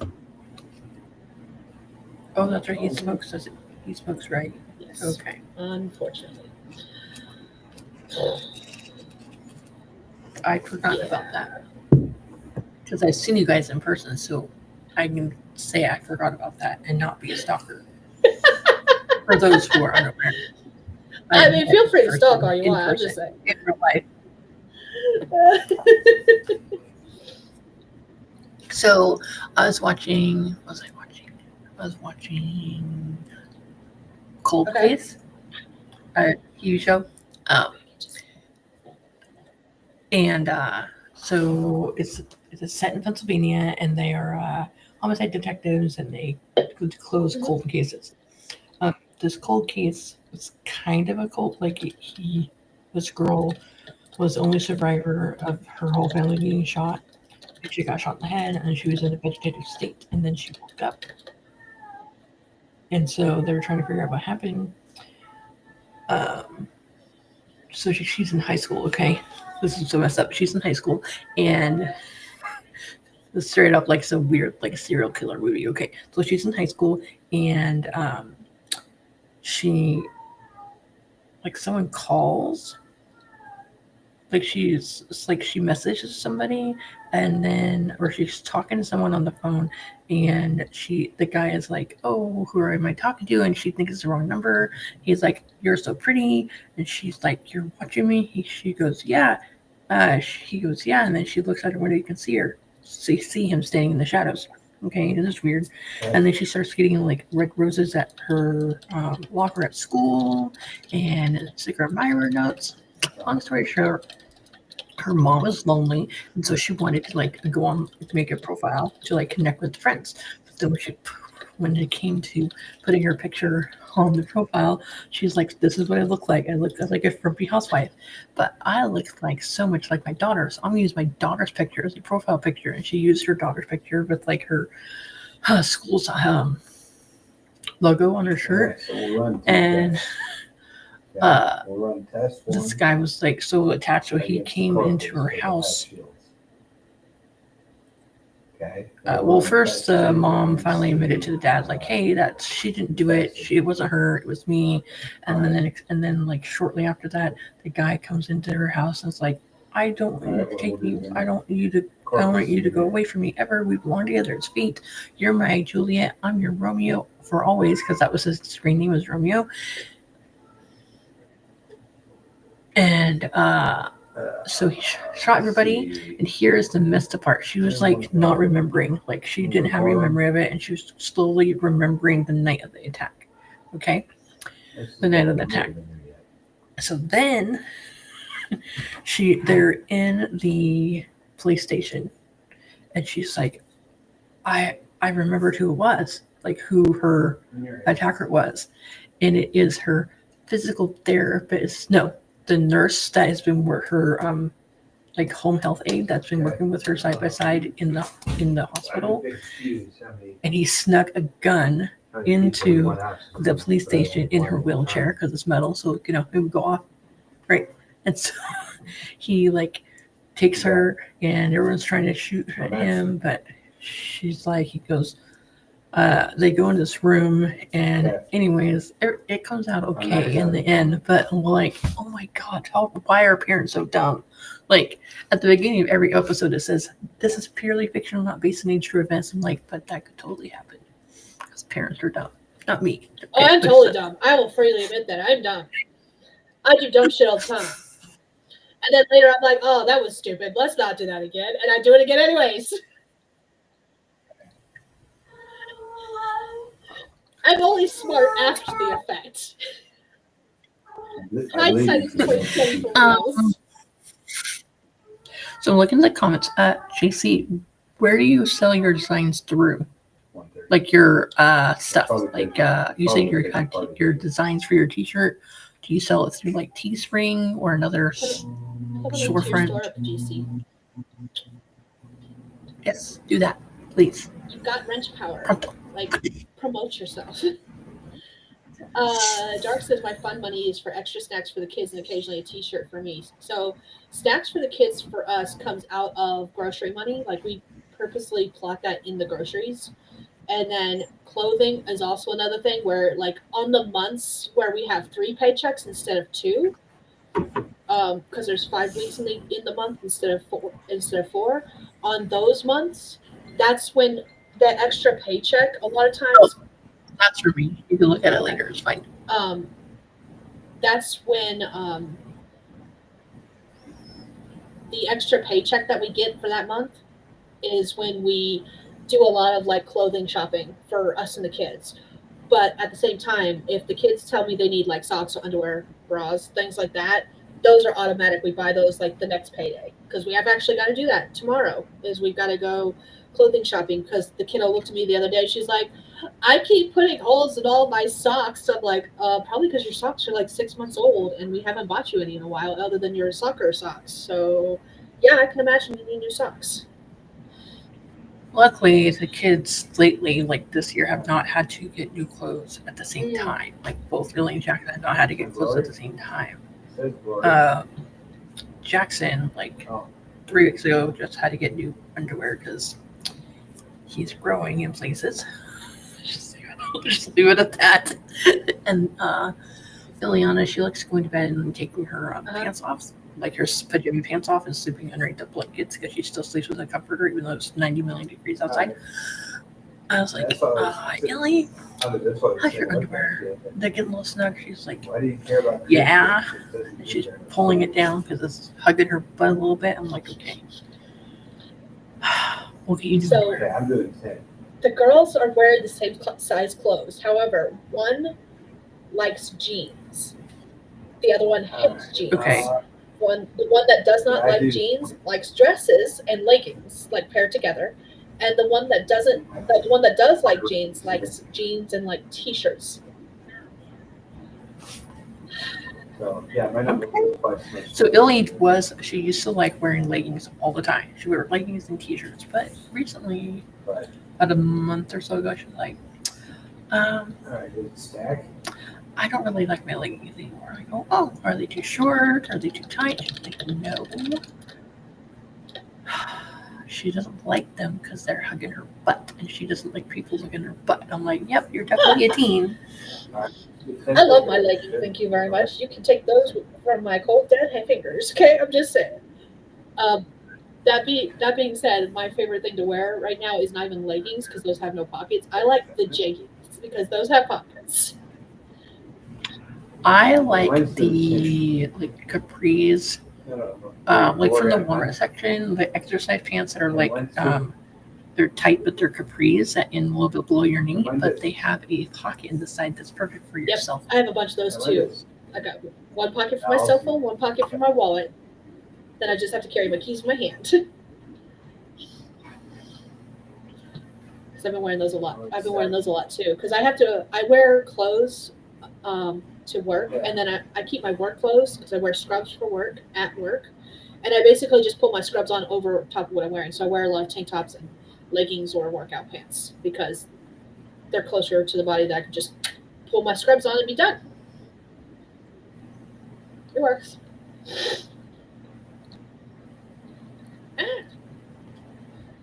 JC had shared her website and for her online store. Dark said, I tend to learn after making the same mistake twice. I usually have to make the same mistake 3 times before I learn. And after that third time, it's like third time's the charm kind of thing. Dark said, my ex-husband never gets the kids' clothes, so that's the whole thing. Ooh, we thrift a lot. Yeah, I imagine so.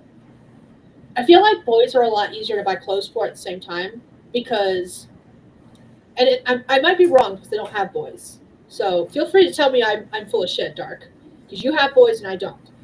But at the same time, I feel like boys are easier because like jeans and t-shirt and they're happy, or shorts and t-shirt and they're happy, or shorts and long sleeves, or sweatshirts. Like it's not as many different styles and less accessories. Right. So to me, it just feels easier to buy for boys, or it feels like it would be easier to buy for boys if I had boys. My husband's easy. I buy him jeans and a Because t-shirt. He's happy. if you know their size and a certain brand, then you just stick with See, it.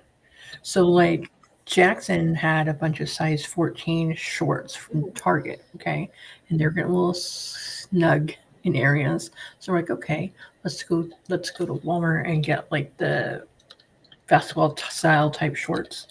We're like, okay, what's the next size up? I'm like, wow, these look really big. Let's try these next size up and the size 14 in the Walmart brand in the try on room. And the size 14 Walmart brand is much bigger on him than the size 14 Target. So that's two different brands, but the Yep. same size. I feel that.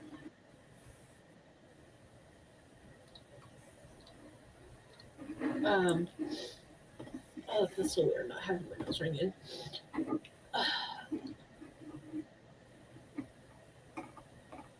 We're going through that with shoes because, like, the kiddos all need new shoes, which is fine. Like, that happens every year at this point. They're finally hit a point where they haven't grown. It's just they're wearing them out faster because we keep getting cheap shoes.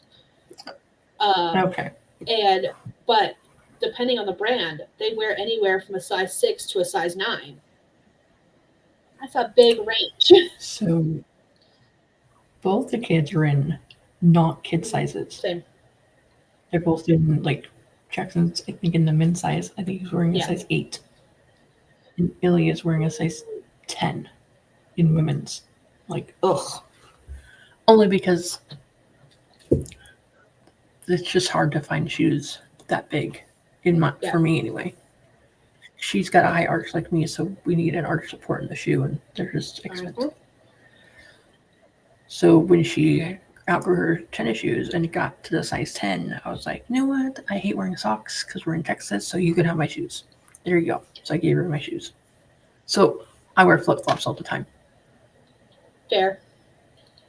But my kids can't wear flip-flops. They don't know how to walk with flip-flops on. It is comical. So I have a question to you. I have a question for you and anyone in the audience. I grew up basically running around outside all the time barefoot. Like we only wore shoes on 2 separate occasions.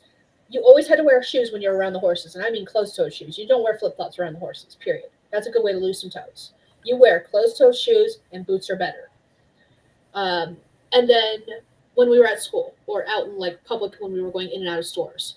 Otherwise, if we were at home, doesn't matter if we were inside, outside, whatever, we were barefoot.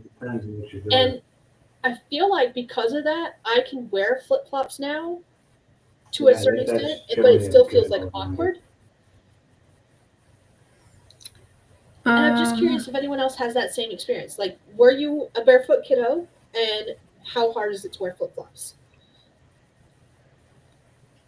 Actually, I don't remember what kind of sandals I wore. Honestly, I just remember the stupid saddle shoes and like tennis shoes we got for like school. I'm sure I wore tennis shoes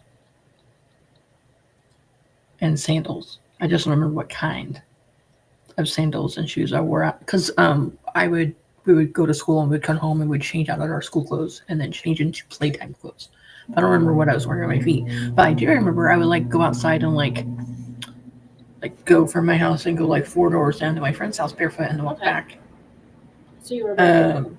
Even now, I'll just run like we're getting groceries or something. I'll like go outside and just run down the stairs barefoot.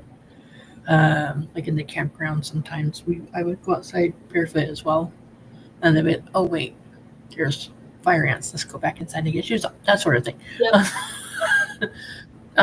But yeah, the kids have.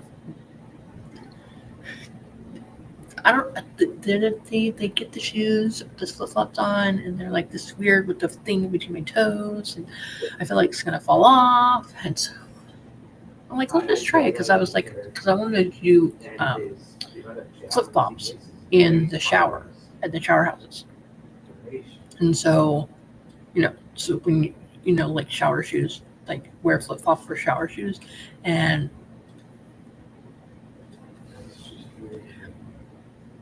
it was like It was so awkward. I don't even know what to like describe it as. Um, so they would like pick up their whole foot like this. So this is the ground. This is your foot.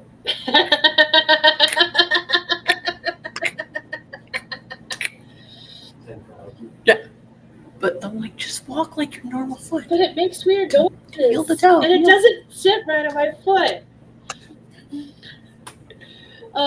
Looking at the comment section, 157%. Dark said, I like athletic leggings, mild compression, and multiple pockets that can hold my phone. Same. That's why I feel about the athletic leggings too. Jace did ask, had said just arriving. Hello, Jace, by the way. How long is left? And I answered that with the fact that we're just chit-chatting now. Dark said their kids are like ours. One loves jeans and khakis and polos. The other is athletic, casual, comfy, soft clothes. Yeah, see. Okay, it's not just mine. I thought mine were weird, but it's not just mine. Cool. It's good. Dark got myself a summer shoes, a pair of canvas slip-ons, and flip-flops. They're physically the same size, but tag says 9 and 10. Hate it. Yeah, same. Yeah, sizes are so weird, and I see it more in women's clothing than men's clothing. In the fact that different brands have different sizes as far as like ranges. Yeah. They're all the same size, but they're labeled as different sizes. It's so weird. One time I got 2 pairs of jeans that were the exact same size but different colors. Like different shades of blue. Like one was dark blue, one was light blue, and one doesn't fit me That's funny. at all. That's weird. Lovely. So. I love that. Jay says male style doesn't change as quickly and the staples basically stay the same. Yeah. JC says I hate flip flops. I only like flip flops now because we have an older animal. We have an older dog who doesn't always make it outside. And so like I refuse to walk through this house barefoot. Whereas when I was growing up, we would be barefoot all the time. And it's the same reason why I don't wear socks. JC said I love socks, but I also hate socks. That's why I don't wear socks too, because that's asking for trouble in this house. Just wear shoes. Wear shoes. We'll clean up the mess, but we don't always catch it before you step in it. And it's just like, wear shoes. Yeah, he's an old man. He's forgiven. Okay. Dark said I was barefoot unless we had to go on pavement or in public all the time. I like flip-flops aside from them taking away my stealthy quiet walk. Yes, even today I am quiet. I scare people at work because I'll just be walking down the hall and I purposely make noise. Like I start singing, humming, and stuff like that so people know I'm there. Because apparently I am so quiet, they never know I'm coming. And I'm just like, I'm sorry, I've been here the entire time. I thought you knew I was here. I've literally been behind you for like the past 5 minutes. Well, I have flip flops, but I can like walk in them quietly or make them smack either way.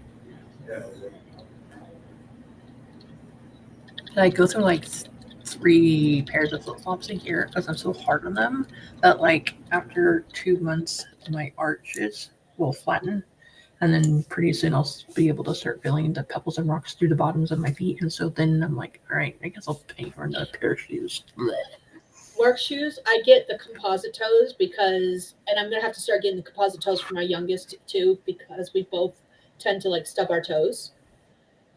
She has stubbed her toe on random things 3 times in the last month and jammed her toe to the point where it swelled up and was purple. So I'm like, girl, I'm gonna just get you composite toe shoes because at least then I know if you kick something, you're not gonna hurt yourself. 54 cents now. But my shoes last me, I think this pair of composite toes, which need to be replaced because they're falling apart. And I only wear them at work. I switch out my shoes once I get to work. But that's more because of the mud that I track in from my place than anything else. And I can't wear muddy shoes at work. So that's why I switch out my shoes. But the composite toes, this pair has lasted me a year and a half. I think so. I think they've lasted me a year and a half.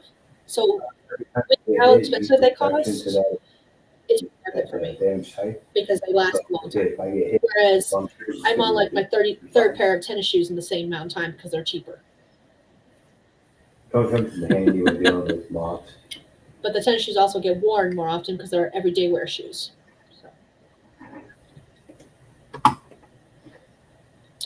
JC says, I love socks, but I also hate socks. Jace grew up in a childcare house. Going barefoot was just asking for injuries. Okay, fair. And JC says, to clarify, I Yeah, love and special Texas. socks and fluffy socks. All of my socks, I hate plain socks. So all of my socks, even the ones are Is only to made, restore your energy. have designs on them. So like my favorite, I keep getting different sets, and so right now I've got My Hero Academia and I've got Pokemon socks, and Okay. I've got three pairs of like monsters socks. So I've got Wolfman, Dracula, and Frankenstein's monster.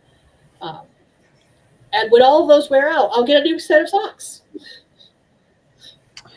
So I used to like wear like socks that be up above my ankle, but now when I do wear socks, Oh, my, they just my duration is make 146. my brain thinks my socks are way too tight on my feet and way too tight around my ankle, and so it like burns and hurts. So Yeah. now my socks are the kind that are like below the ankle cut.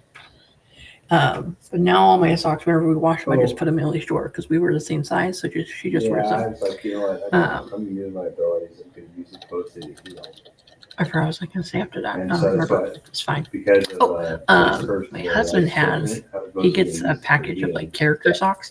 He just puts a pair of socks on his feet and he wears them non-stop until they start having holes in the heel and the toes. P.S. He has prosthetic feet for anyone that's not aware, and they're watching this conversation. He's not wearing the same pair nonstop until they get moldy. He just wears the same pair nonstop until they start getting holes in the heel and the toes, because correct. he doesn't take off his shoes. His shoes stay on his feet. Bonus to Okay. any kind of heat damage. And So it's his very current set important he's to working through is Rick and Morty. Nice. Because of all, Yes. all of his abilities then get I bought a set of Dungeons and Dragons for my husband, but he hasn't even opened them up. So what's going to happen is Archon can. He does tend to wear just plain normal colored socks. So he has a set of black socks that he wears for every day. And so Yeah. what's going to happen probably is when I wear out all of my socks, I'm going to end up stealing his Dungeons and Dragon ones because he hasn't touched them. Like they're still in the package and everything. He hasn't opened it once. I'm just like, I keep looking at them every time I put his clothes away, and I'm just like, I'm going to steal your Which again, socks. I was letting up that localized judgment. But yes, But I did the same thing. I go wear them for until the- they have holes in the heel and the toes. The balls of my feet and my heels are where I get the holes first. And socks usually last me maybe 3 months before I have to replace them. better. Because again, the design ones are more cheaply made and they're thinner. And because I'm wearing shoes all the time, Yeah.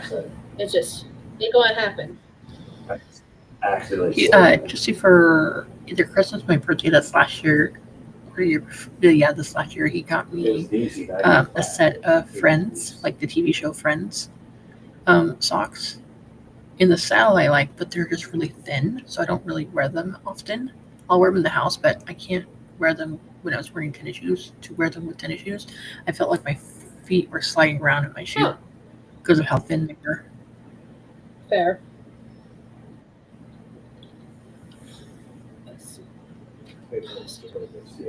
Dark says, I just want my sizes to be based on measurements, not vibes. Dumb designers. Same. Yep, ninja feet. I do that all the time at work. Jay says, even with measurements within the same brand, there's a lot of discrepancies. Yep. Levi's with a 34-inch waist on a person with a 34-inch waist can be anything from falling off to can't even button. I just need there to be universal sizes, please, and not change. Yes. Is it going to happen? No, never. But I can keep dreaming, and in a perfect world, that's exactly how it would be. If my waist measured 34, everything is going to measure exactly 34. Like I'll be able to take the tape measure to a 34, and it'd be a 34. Grr. That's probably right. And dark agrees, so irritating. Exactly. And JC's laughing at me because every once in a while she's messaging me and I'm answering it while we're talking. So she's laughing at me. Oh, I love that. Dark said, my friend got me D&D and Mothman socks for my birthday. I have way too many novelty socks. That's what all of my socks are, novelty socks. That was the one I was looking for earlier. They're all novelty socks. I do not have a single pair of like plain colored socks, and I have no white socks because white socks in this house dangerous. So you can right? They're not gonna stay. So It is great. Jackson he has some black socks, and then he has some white socks. Ileana got it. And then Ileana was wearing black socks and some other socks, but now all of her socks are like colored, like just different colors, other than the black ones. So I decided that the next set I'm going to get Jesse for socks is going to be the way the house has been Nice. themed to socks, because last year for Halloween he tried dressing up. That was his costume, was the way the house has been. Love that. Or no, the year before. But he couldn't find the apron with the bear on it, and so we kind of like drew it on there. But we're gonna get it again. So, yeah, I've watched a few of that anime. It's a good one. I like it too. Justin and I were watching that one together. We have a couple shows that every once in a while when we are actually just by ourselves and watching stuff. Doesn't happen very often because most of the time when we're by ourselves, we're playing video games. But when we do watch shows, the shows we're watching right now together are My Hero Academia and Way of the House Husband. And there's another one we're watching. Oh, Beastars is the other one. We alternate between those two. We have not finished any of them. Because again, we don't watch stuff very often. We only watch an episode or two here and there, and most of the time we're gaming. Like even now, once we're done, he's still awake. If he's still awake and not going to bed, we'll probably be gaming. He should be going to bed soon. He's got work tomorrow. Will he? That is a very good question that I do not know the answer to. Strength for everything. I needed the extra space to switch out to steel charge to run power. I cannot type.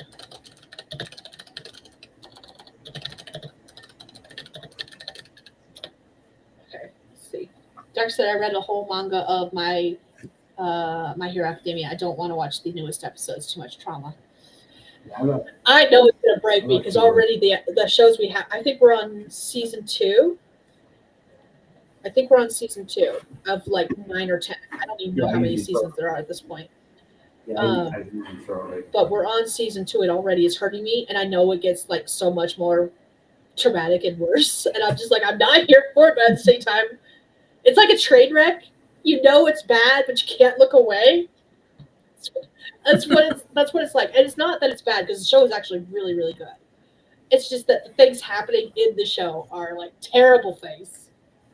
And then you remember that these are fucking kids and doing all this stuff, and you're just like, oh my god.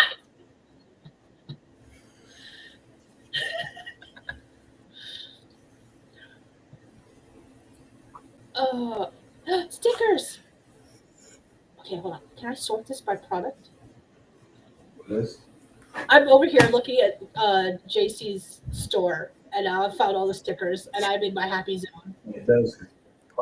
Okay, so I don't know if she's still here in the chat, and I'm just wondering, like, she has her store, so does that mean she has all the inventory at her house, or does she use like a third-party place to make all this stuff and then send it? That's what I'm wondering. That I do know the answer to. Okay. She's talked about getting product to her house in some of her vlogs. That's the only reason I know the answer to that.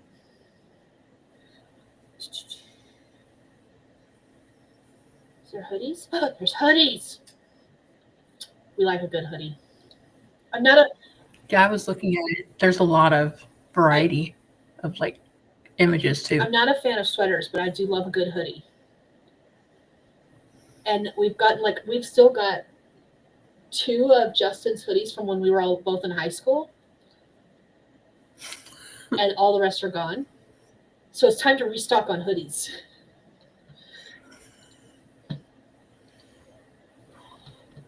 Let's see. Dark don't hurt me, says, oh honey, buckle up. I know it's coming. I know it's gonna hurt me, I promise. I understand it's going to. I know enough of the storyline about some of the characters for further in episodes that I'm like, I know I know it's gonna hurt me so badly. JC says, no, it's print on demand. I don't have a home anymore. I'm staying somewhere temporarily. Dark says, I need pair up. I need to pair up. A POD Pair on up? demand place for my Shopify store. Oh, okay. Oh, with my Shopify Gotcha. That's what that means. store. Okay, that's what I was like. It was not clicking in my head. I was like, I thought it was for my Shopify store. I'm like, but it is a ID T10 error. ID 10T error.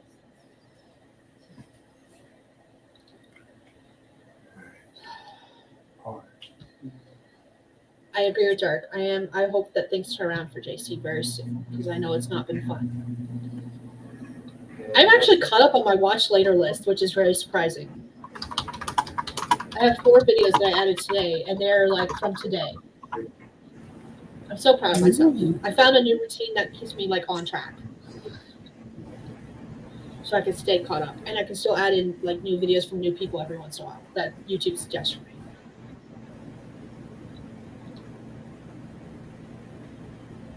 So right now there's like 10 videos on my watch later list, but it's because I added some that are like older videos that are just like interesting to me and research, so I can go back to taking my notes from YouTube videos.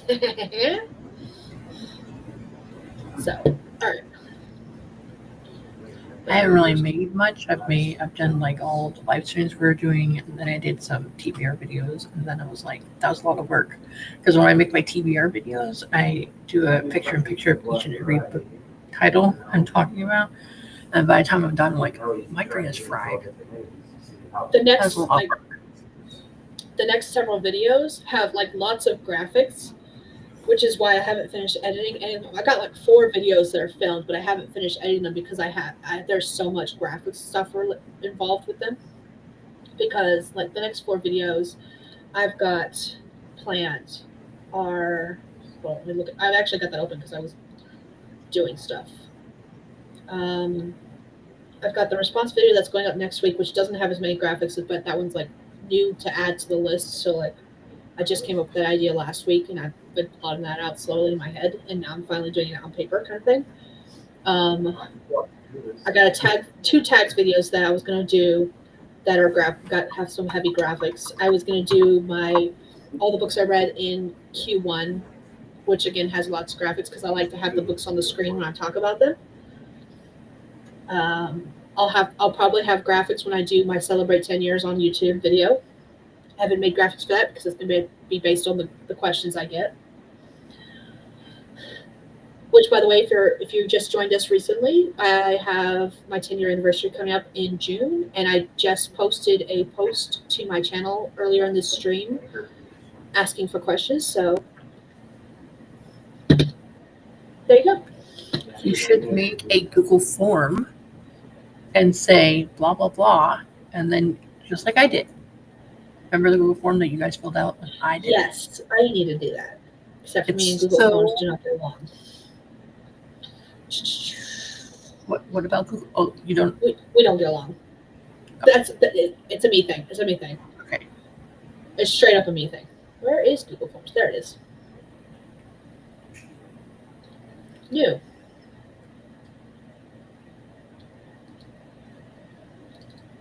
You know what I'm going to do? I'm going to go find your questionnaire, and I'm going to steal it. Like, straight up steal it.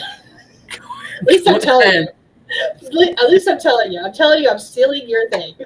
Wait, can you just use it and make a template off of that one? I think so. Here. I don't know. I'm going to try it.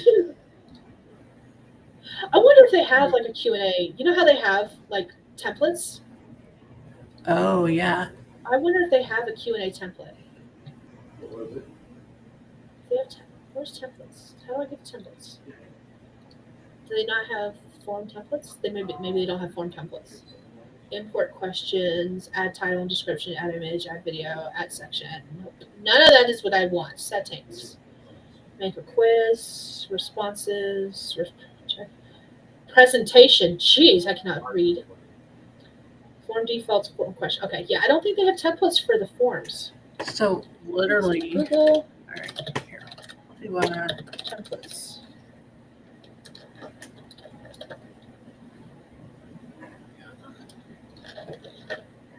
all right.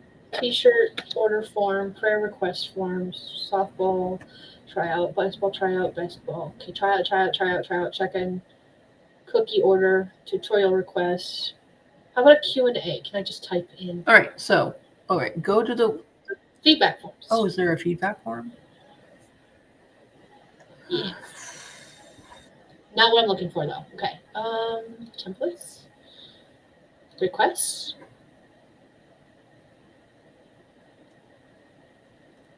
How do they not have something for like Q&A? Evaluation? All right, Skye. Lots of Start, I'm going to walk you through it step by step. Start a new form.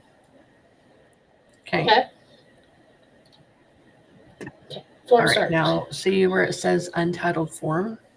You would type away. Yeah. Say like Skye's or like 10-year I anniversary. know that Okay. much.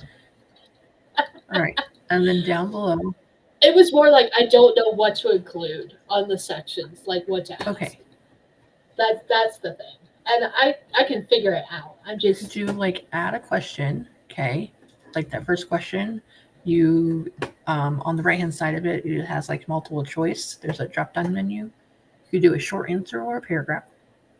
I did like a paragraph in case someone wanted to ask more than one question.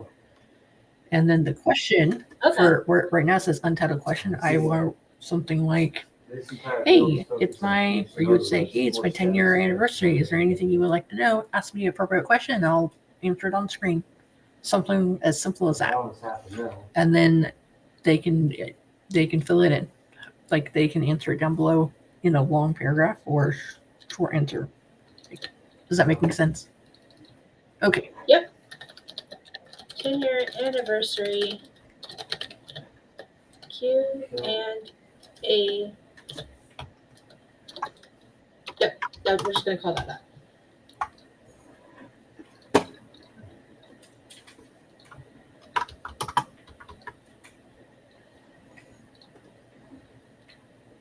He didn't get touched.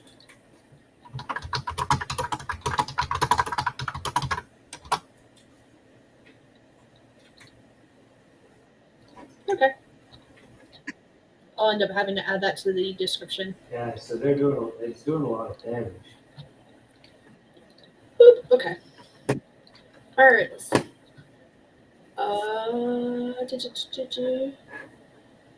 Yeah. So, what is your slam door compared to mine?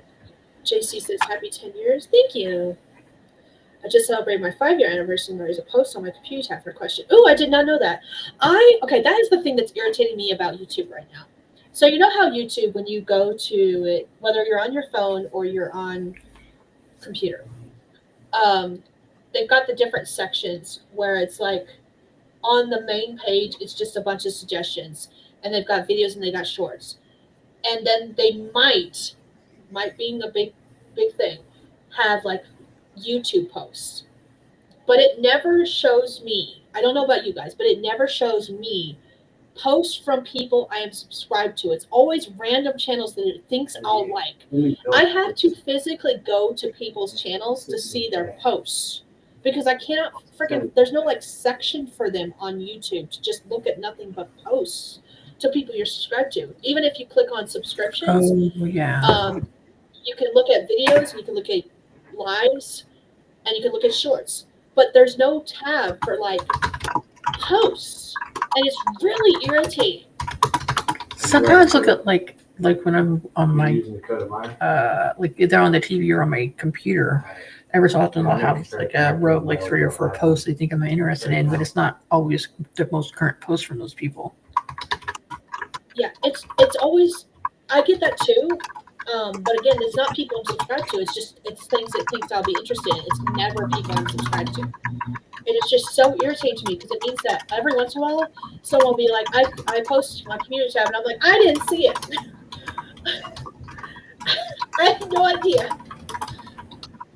And that's part of the reason why, like, I haven't really been posting as much on my community tab as I probably should be, because like you have to physically go find them now. It Well, seems. I did notice that when I was using my community tab more often, other people were seeing it more often.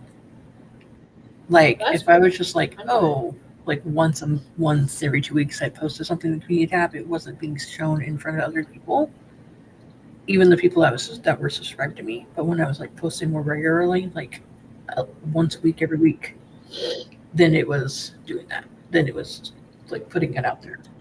Does that Okay. make sense? So maybe if I post more often, it'll start showing. And honestly, like showing if you it. just like share your video to your community tab with like, hey, check out my new video I just did, or check out this video about my favorite color of books to read or whatever, that counts as a post on your community tab. Yeah. So that's another way to keep it more active. And if he's whoever is in charge of that. Okay. Or sometimes I'll be like, hey, I'll watch a video and I'll be like, oh, that was really cool, and I'll share it on my community tab if I think other people might like it too. Okay. Do I do that all the time? No, I do not. Sometimes I will. JC says I see community tab posts. Interesting. Do you watch on computer or do you watch on like your phone for main? Because like I can see some when I'm on my computer because I'm looking now. There are 3. It says latest YouTube post and it shows me 3, and all 3 of those for once are people I'm subscribed to. But 99.9% of the time, those are not people I'm subscribed to. It's just random channels from things it thinks I'll like. But on my phone, I can't see any of them. Yeah, I wish like the desktop version and the mobile version looked similar enough, but they're a bit different. JC says computer. Okay. And maybe that's the thing. Maybe that's the difference between mobile versus computer. I just wish that they have, okay, when you open YouTube on either your phone or your computer, they have that section that says home. On the computer, it says home, shorts, subscription, you. Let me make this bigger. Yeah. And when you click on, like, they've got that section for shorts. Can they make a section for posts? Like, that would make me happy. I'm just saying. And then even on the mobile, it says home, shorts, subscription, you. And like, it would be really cool if they had a little tab for posts. That would be neat. I'm just saying. That would be nice to see. Because sometimes I just want to read what people are posting on YouTube. I know that's strange to say because it's YouTube, but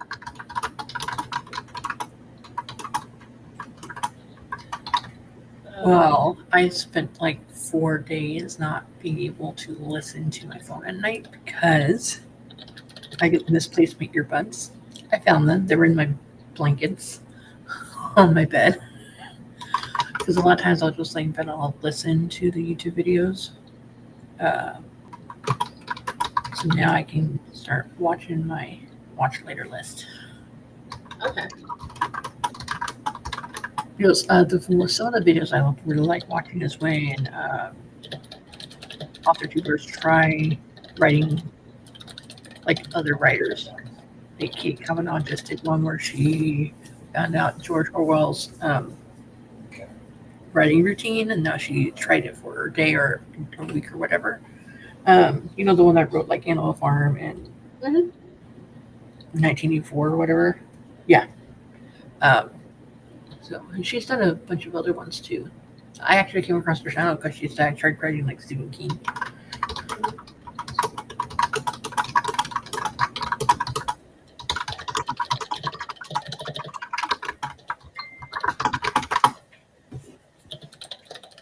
All right, ready? Okay. Let's see. Oh, Laura's back. Hello, Laura. Welcome. She says, I woke myself up. My dad got back from 3 weeks in China. Got to say goodnight to him. And as he's finally going to bed, I might have stored myself awake. All right. I think I finished this form.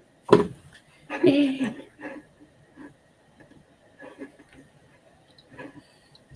I think so. Required. Okay, cool. Hop. Let's do this. Okay. Publish. Anyone blink? Yep. Publish. Got it. How do I get blinky link? Got blinky link. Short URL. We like a short URL. Thank you. Let me just put this in the comment section. Let's see if it works the way I want it to. Question form for So that one, 2-year anniversary Q&A. Boom. Maybe that'll work. See, that's the part that really gets me with the forms is I never do them right so that people can look at them and respond to them. That's been my issue. So hopefully I did something right for once and it's going to work.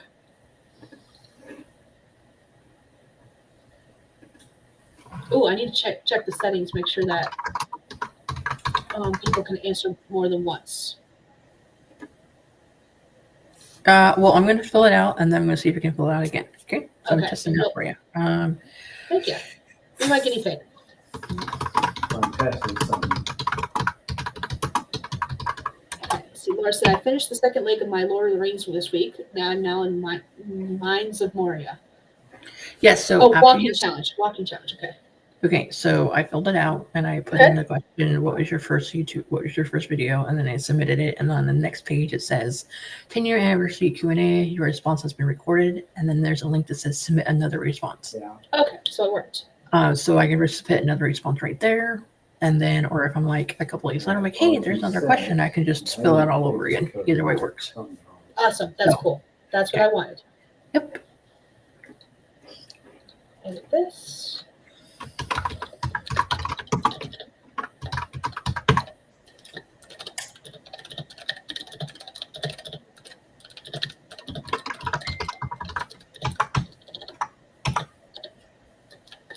Boom. Not me sitting here doing multiple things.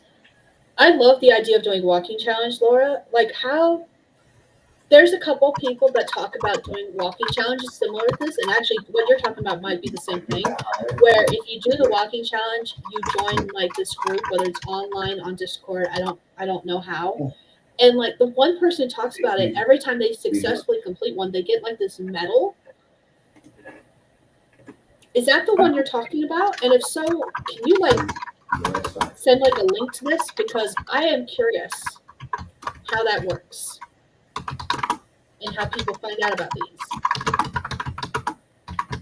I am totally multitasking. I'm doing like 4 different things. I have 4 different tabs open. I've got the dual monitors.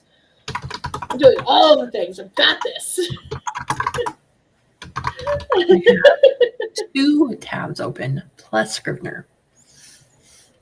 So I got. I just started using the Google Forms this month more. It's a little time consuming. I was doing making up unit tests for the cultural geography textbook that Illy has because I wasn't going to pay $15 for a book of tests that she's going to write on. So I just made them up. Okay. Well, like there's at the end of each chapter, there's a chapter review for, so like, let's say unit 2 is like chapter 4 and 5. At the end of chapter 4 and 5, there's a review in the book, but then there's an activity manual that has more chapter reviews. So I was taking questions from there, but then I was like, after I did the first 2 units, I was like, you know what? Why don't I just have her do the literal chapter review book pages in her activity manual or her student activity book instead of me just typing up on the computer. I was making it harder for me. I don't know what was going on. I have a question about that for just a second. Yeah. You going to bed? Bathroom? Do you need to turn off the light? We can wrap up soon too, but that way you can start going to sleep. Okay. The Hubs is going to bed, which means I have to wrap up and get off here soon. But my question for you, so I know you're doing the homeschooling, and I know you order books. and use them. Do you have the kiddos write directly into those books, or do you have them write separately so you can resell the books after you're done with them? Okay, so it depends. So like the science books that we have, they are like second edition, and now they're having like fourth edition science books out of the same book. So they're older, but science doesn't change. So some of them have been written. So Jackson will like highlight where, let's say he's talking about like Aristotle or Galileo or a scientist. He'll highlight the name and then highlight an important fact about that person. I think history. There's science because history and science textbooks are the only ones we highlight in. But at the end of the chapter where it has like questions, we write it in a different book altogether. Okay. Let me show you what I mean. Hold on.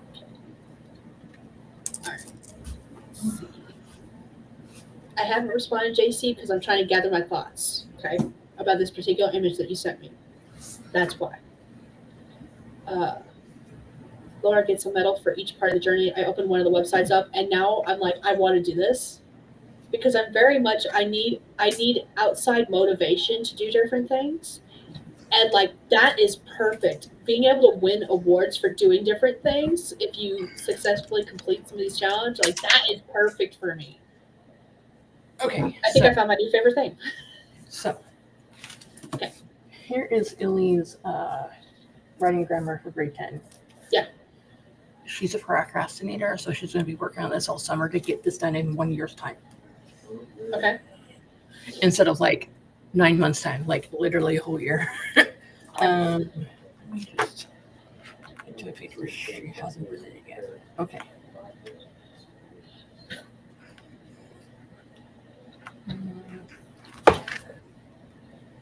Okay. So like it's designed to be written in. So it has like practical skill. Okay, so this I have to write in. And then so yeah, this one is designed to be written in. I've tried doing the whole like don't write in it and then write on a separate paper, and she just got like confused to where, so I just let her write in this one.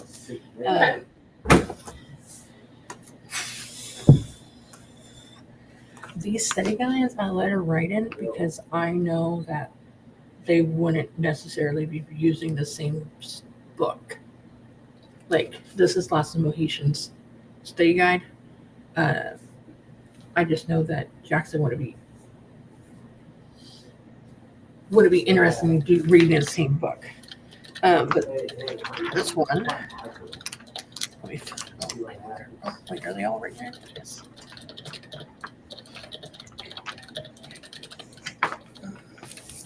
So right here, this one, this is written in. And there's space for the question underneath. Yeah. Okay. The only time she won't write in it is when it's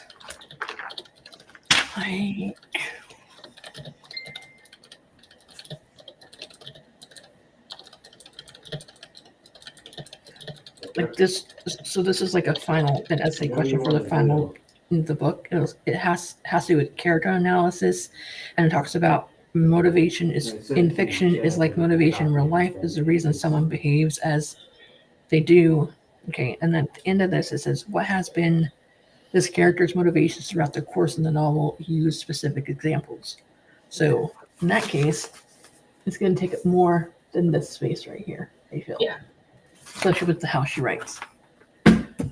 I like this book. It's not gloss, it's the other type of material cover. But it's a matte cover. Yeah, that's what it is.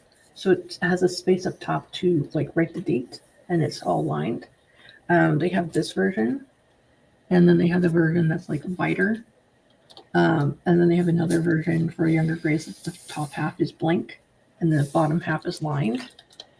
It's School Nest. It's a brand. Yeah, because of so this one. Oh, that's right. So when she was doing like introduction to government and like the different branches of the government, we were using a textbook. And so in that one, she wrote the stuff in here. Like, she just did the questions and like wrote it in here. Like this one has like the different types of government and then questions there, and she labeled it at the top. So like it was like a textbook that is designed to write in a separate book. Then I'll have her do it. What else is in here? Oh yeah, her geography questions are in. So her geography has like a textbook, and then so has like 3 pages of reading, and then it has like a section quiz to make sure she understood what she read, and then like 3 more. At the end of the chapter, it has chapter review. So I have her write down all those reading section questions and then the end of chapter review. So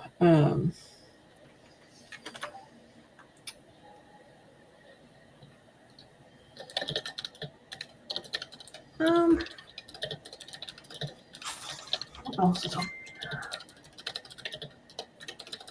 Oh yeah, so I tried having Desolate on a not write in this astronomy book. So it's like reading about each of the planets, and then it had like questions at the end, and then a separate questionnaire book to make it high school level. And she just kept on forgetting, and she kept writing in the book. So I'm like, okay, forget it. So then it was time for Jackson to do the astronomy book. I'm like, So then when he got to the end of the chapter, I just read the questions out loud to him as a way to make it, which he doesn't mind rereading stuff out loud. Yeah.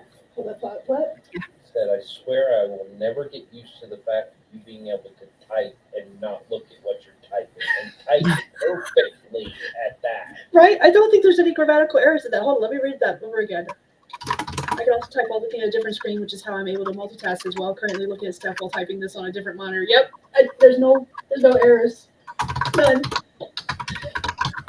Dude, I have typing errors as I'm looking at it. I freak Justin out by doing that because I'll do that. I'll actually have a full-on conversation. He'll be standing in the doorway, and I'll be typing on the computer, and I'll have a full-on conversation with him while typing, and be able to like have no errors or like 1 or 2 maybe max, and that's because I hit the wrong key.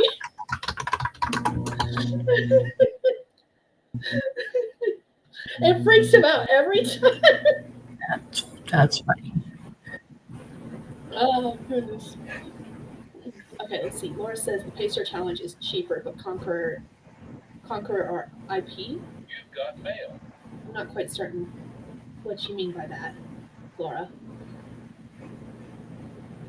I totally just saved those 2 walking challenge pages though, because there's some exercises that I want to start doing, and a treadmill is actually one of the things. And if you can do it while on a treadmill, that's like motivation like galore.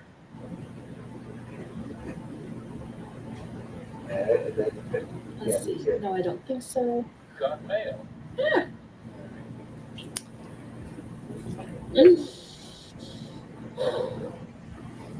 I am in love with those not JC, sorry. Look, I've got to make conversations open at this point. Oh.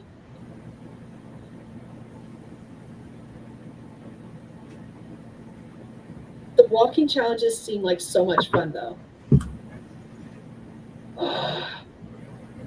There's a Star Wars one. I'm in love. I found my new thing. I have to sign up for some. Gonna have to sign up for some. There's no doubt in my mind now. Like I needed more motivation. But I'm definitely okay, that's what you meant by IP, like Lord of the Rings, Harry Potter. Okay. So I think It's that's my excuse and I'm sticking to it. Okay, so sorry. I think that I would try to save the books that Illy was using for Jackson if they learned the same way. But how they learn is different, so that's probably why I don't. Although this, they learn differently. Okay. It's more of like just tell me what I need to do, and I'll do it. And then I guess I'll listen to you begrudgingly as you tell me how I get it wrong. I don't need you talking to me while I'm doing the work. Jackson's more of he likes listening to me read stuff out loud. Yeah. which is fine. And the different learning styles makes it different whether you can write the books or not too, for that reason. Yeah. Jackson's actually he just did one chapter, and then we're going to take a break and pick it up again like in late August, because he's almost done with all of his 7th grade work. Okay. He has like 14 chapters of history, which is literally like 4 pages a chapter of me reading a story. It's a story-based curriculum. Like you just read it as a story format to the child, or the child reads it, and then there's some questions at the end to make sure you understood it. And then he has like 2 weeks worth left of his reading comprehension for 7th grade. Once those 2 things are done, and he has like 4 chapters left of Island of Blue Dolphins. Once all that's done, he gets a summer break until August 11th, or that second Monday in August. And then Ellie is not so lucky. All right, so normally I don't make them do like, I just have them read and like maybe do math a couple times a week through the summer just so they don't forget stuff. Yeah. But she's been procrastinating and she's behind, so she gets to like catch up. So I was having her do this writing grammar book, okay, which is 13 chapters. Okay, each chapter has a writing assignment. One of them was just like writing a letter. One was doing a journal entry. Some of them were simple. Some of them were like write a biography, write a research about a famous person. So she started this August 12th. She will not be done with it until like September 5th, which is over a year. Okay. So this plus 30 weeks of vocab, which is 4 days of work. Section A, B, C, and D. 4 weeks of work. Plus 6, she was going to read 6 books. And we decided 6 books because she said, oh, I can do 6 books in a school year because she is a fast reader, she says. Which one of these should take her like between about 6 to 8 weeks to complete, depending on the size of the book. Okay. She's done Witch of Blackbird Pond, Red Badge of Courage, and she just is now finishing Last of the Mohicans. Okay. The next 2 books are Animal Farm, which is short, and The Two Towers, Animal Farm's on my list to do too. which is like the second book in the Lord of the Rings trilogy. Mm-hmm. Because she only read The Hobbit and the first book on her own. So Okay. she's like, well, I might as well just read the next one. Yeah. So I didn't want to have her like, okay, I don't want her to like not do any of it and then finish it in September, because then it's just going to put her more and more, behind and stuff like that. And so I just wanted to finish it. Finish darn stuff. I think she's on chapter 10. So she has like 3 more chapters, which is 3 more writing pieces as well for writing grammar. So once all that's done, then her English credit of 10th grade is done. She just is like, I'm going to do it tomorrow. Can I do it tomorrow? Can I do it tomorrow? Oh. No. So now she's like doing more activities and stuff. So they tell you, when I told her, fine, you want you procrastinate all week, now you have to do everything on Saturday. And she did one Saturday.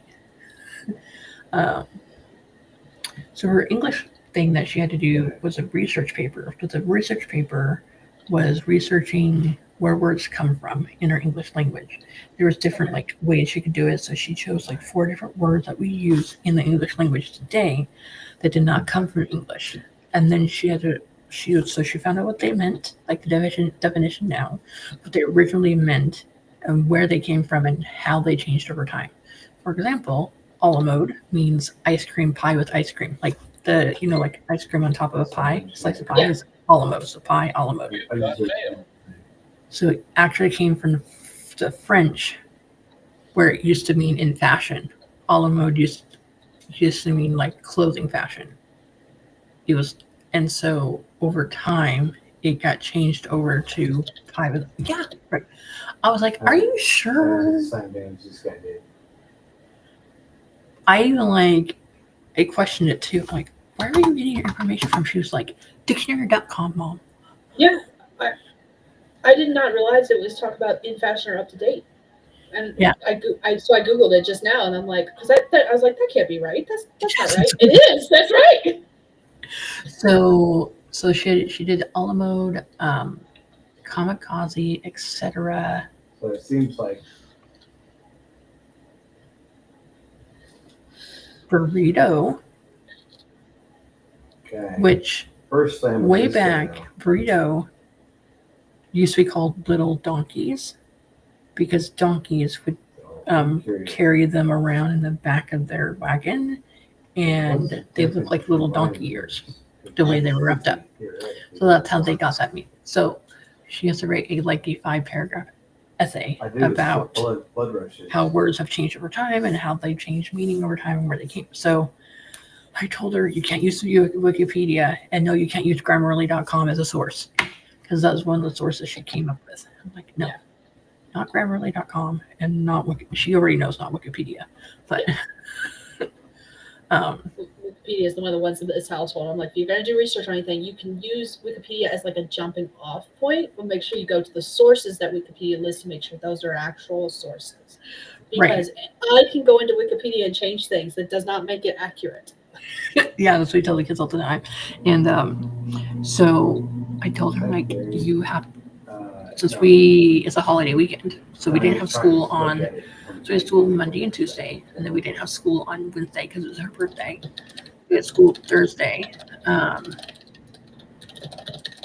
then Friday she read the last 3 chapters of her last of the Mohicans. And then I told her, okay, you're writing sample the words and how they change over time. You have to have it turned in on Tuesday. Like Tuesday when we start school, you have to turn it in. Or else you're going to have extra work to do on that day. And there's things that you're wanting to do during the week. Yes, like this thing at the library and this thing at the library and this activity. So swimming eventually when the pool opens,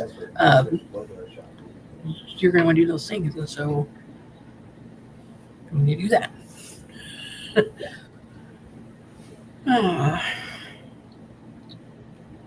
I've tried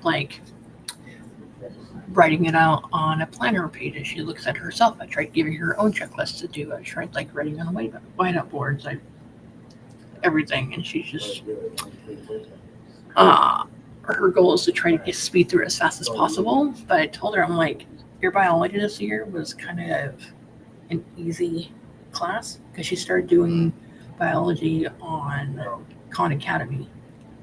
But then it got to a point where it was really long articles and she was having trouble reading it and paying attention to it. So then we switched to everything you need to ace biology in high school. So it's 3 to 5 pages of reading, maybe 10 pages, and then 10 questions at the end. Then she had to write down all the questions in the book by hand. And so I said, next year, when you're done, it's going to be more.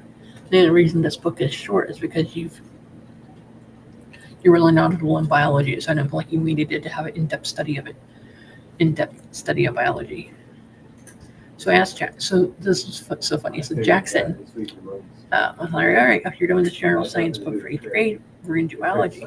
Would you like to do it like Billy did with the book, where you just read 5 pages, you answer some questions and move on? Or would you like something more in depth?" He goes, I want something more meaty, Mom. More meaty biology learning. Because he likes science as one of his favorite subjects. Mine is the writing, but he does like science.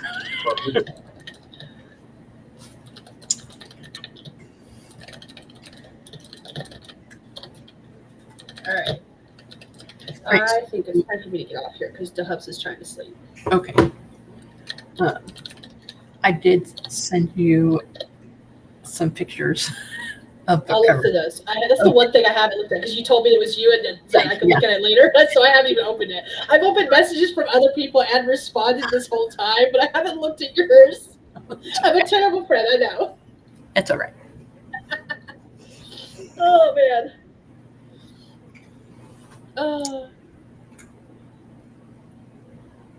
So I've got like 4 different messages going at the same time. Plus, we're having this conversation live, and I'm checking the chat every once in a while too. Laura says meaty science. Yes. We like meaty science here. One of my favorite things at this school, this will be the last thing, then we'll hop off. Okay, so at the school they do what they call it's science night, but I cannot remember the actual name of it. Is it like a science fair? It's not quite a science fair, but it pretty much is. It's a bunch of science related activities, and it's for different businesses to come in, and they have to do something science related to their business to show off the kids. And like one of the years, the butchers came in, and then they had this activity where they had like a picture of a cow, and the different parts were labeled as far as like what, like flank, beef chuck, ground chuck, and stuff like that, what they use the different parts of the animal for. Okay. But they also had this box, and the kids got to stick their hands in, and they had to guess what different things were. And it was like spaghetti noodles, stuff like that, but they were pretending to be different parts. So like the spaghetti noodles were like intestines, and they had to, based on the feel of whatever was inside, they had to guess what that different part of the animal was for the thing. They weren't using like actual body parts from the animal, so it was different foods being presented as those different body parts, and it was so much fun. And like I want to go there and make like magic potions to give to the kids. The girls have made slime. It's so cool. But meaty science reminded me of the butcher one. That's the only reason I was talking about it. She said meaty science, and that's automatically where my brain went, was that one. That was like 3 years ago, and I still remember it because that was so much fun. Because you could hear throughout the cafeteria all the kids going, ew! That's so funny. As they touch different things. Oh, good. JC said Stephanie will have you alter herself when the stream ends. Yes, I will. You're jealous. Just admit it. It's fine. You gotta have a combo count. All right. Well, with that said, it's almost 2:00. I'm pretty certain my husband's snoring in the background. I think that's what I just heard. So I'm going to go ahead. We're going to hop. Did you mean to hit my chair when you shook yourself? Anyways, we're going to wrap up. This is the pupper saying it's time for bed. Hi. No, they're just. Bedtime? Bedtime. Okay. Yeah, they're just All right. It's 2:00 in the morning. It's fine. So let's go ahead and wrap up. If you want to do your outro real quick. Okay. If you're watching this in replay, you are a awesome fan of ours. If you're still hanging out here after 4 hours and 22 minutes and 33 seconds, my name is Stephanie. I write romance books. They look kind of like this. Kind of like that. Kind of. They do just a look little like bit. Yes, these 2 of them. We got short and sweet. I got a little bit longer. I do have a third one in the house. I just don't have it with me. What do I do on here? I chat with Skye. I write books. I read books. I talk about them. And I think that's it. I don't know. I don't know what to write. I mean, I don't know what to say. Right, say, whatever. Yeah, because you can't do everything. How about this? My name is Stephanie. I primarily write small town romances with aims to write into different genres later on. I don't know. I really should have a note card that I can read off of. At the end, I'm not. All right. Well, if you're still here and you're new to my channel, my name is Skye. I'm a fantasy author who typically writes paranormal romance under the name SD Hegyes. I do videos on my channel usually twice a week, though I realized like today that I never posted a video on Thursday like I usually do, so my bad. You'll get 2 next week because of that. You'll get 3 next week, 1 a vlog and 2 videos, plus my usual live streams on Saturday evenings. I am posting to my community tab more often. Probably not as often as I should be, but I'm getting there. I'm using it. So, yeah, that is all I have, I think. Thank you all for joining us. You guys are awesome for still being here. I know for you East Coasters, it's like 4:00 in the morning, so I'm not on this, but, Y'all are awesome. It is 3. Okay. All right. Yeah. So, yeah, I think that's all. Right, Okay. Adventures Let's go ahead and wrap this up. And we'll All see you all next time.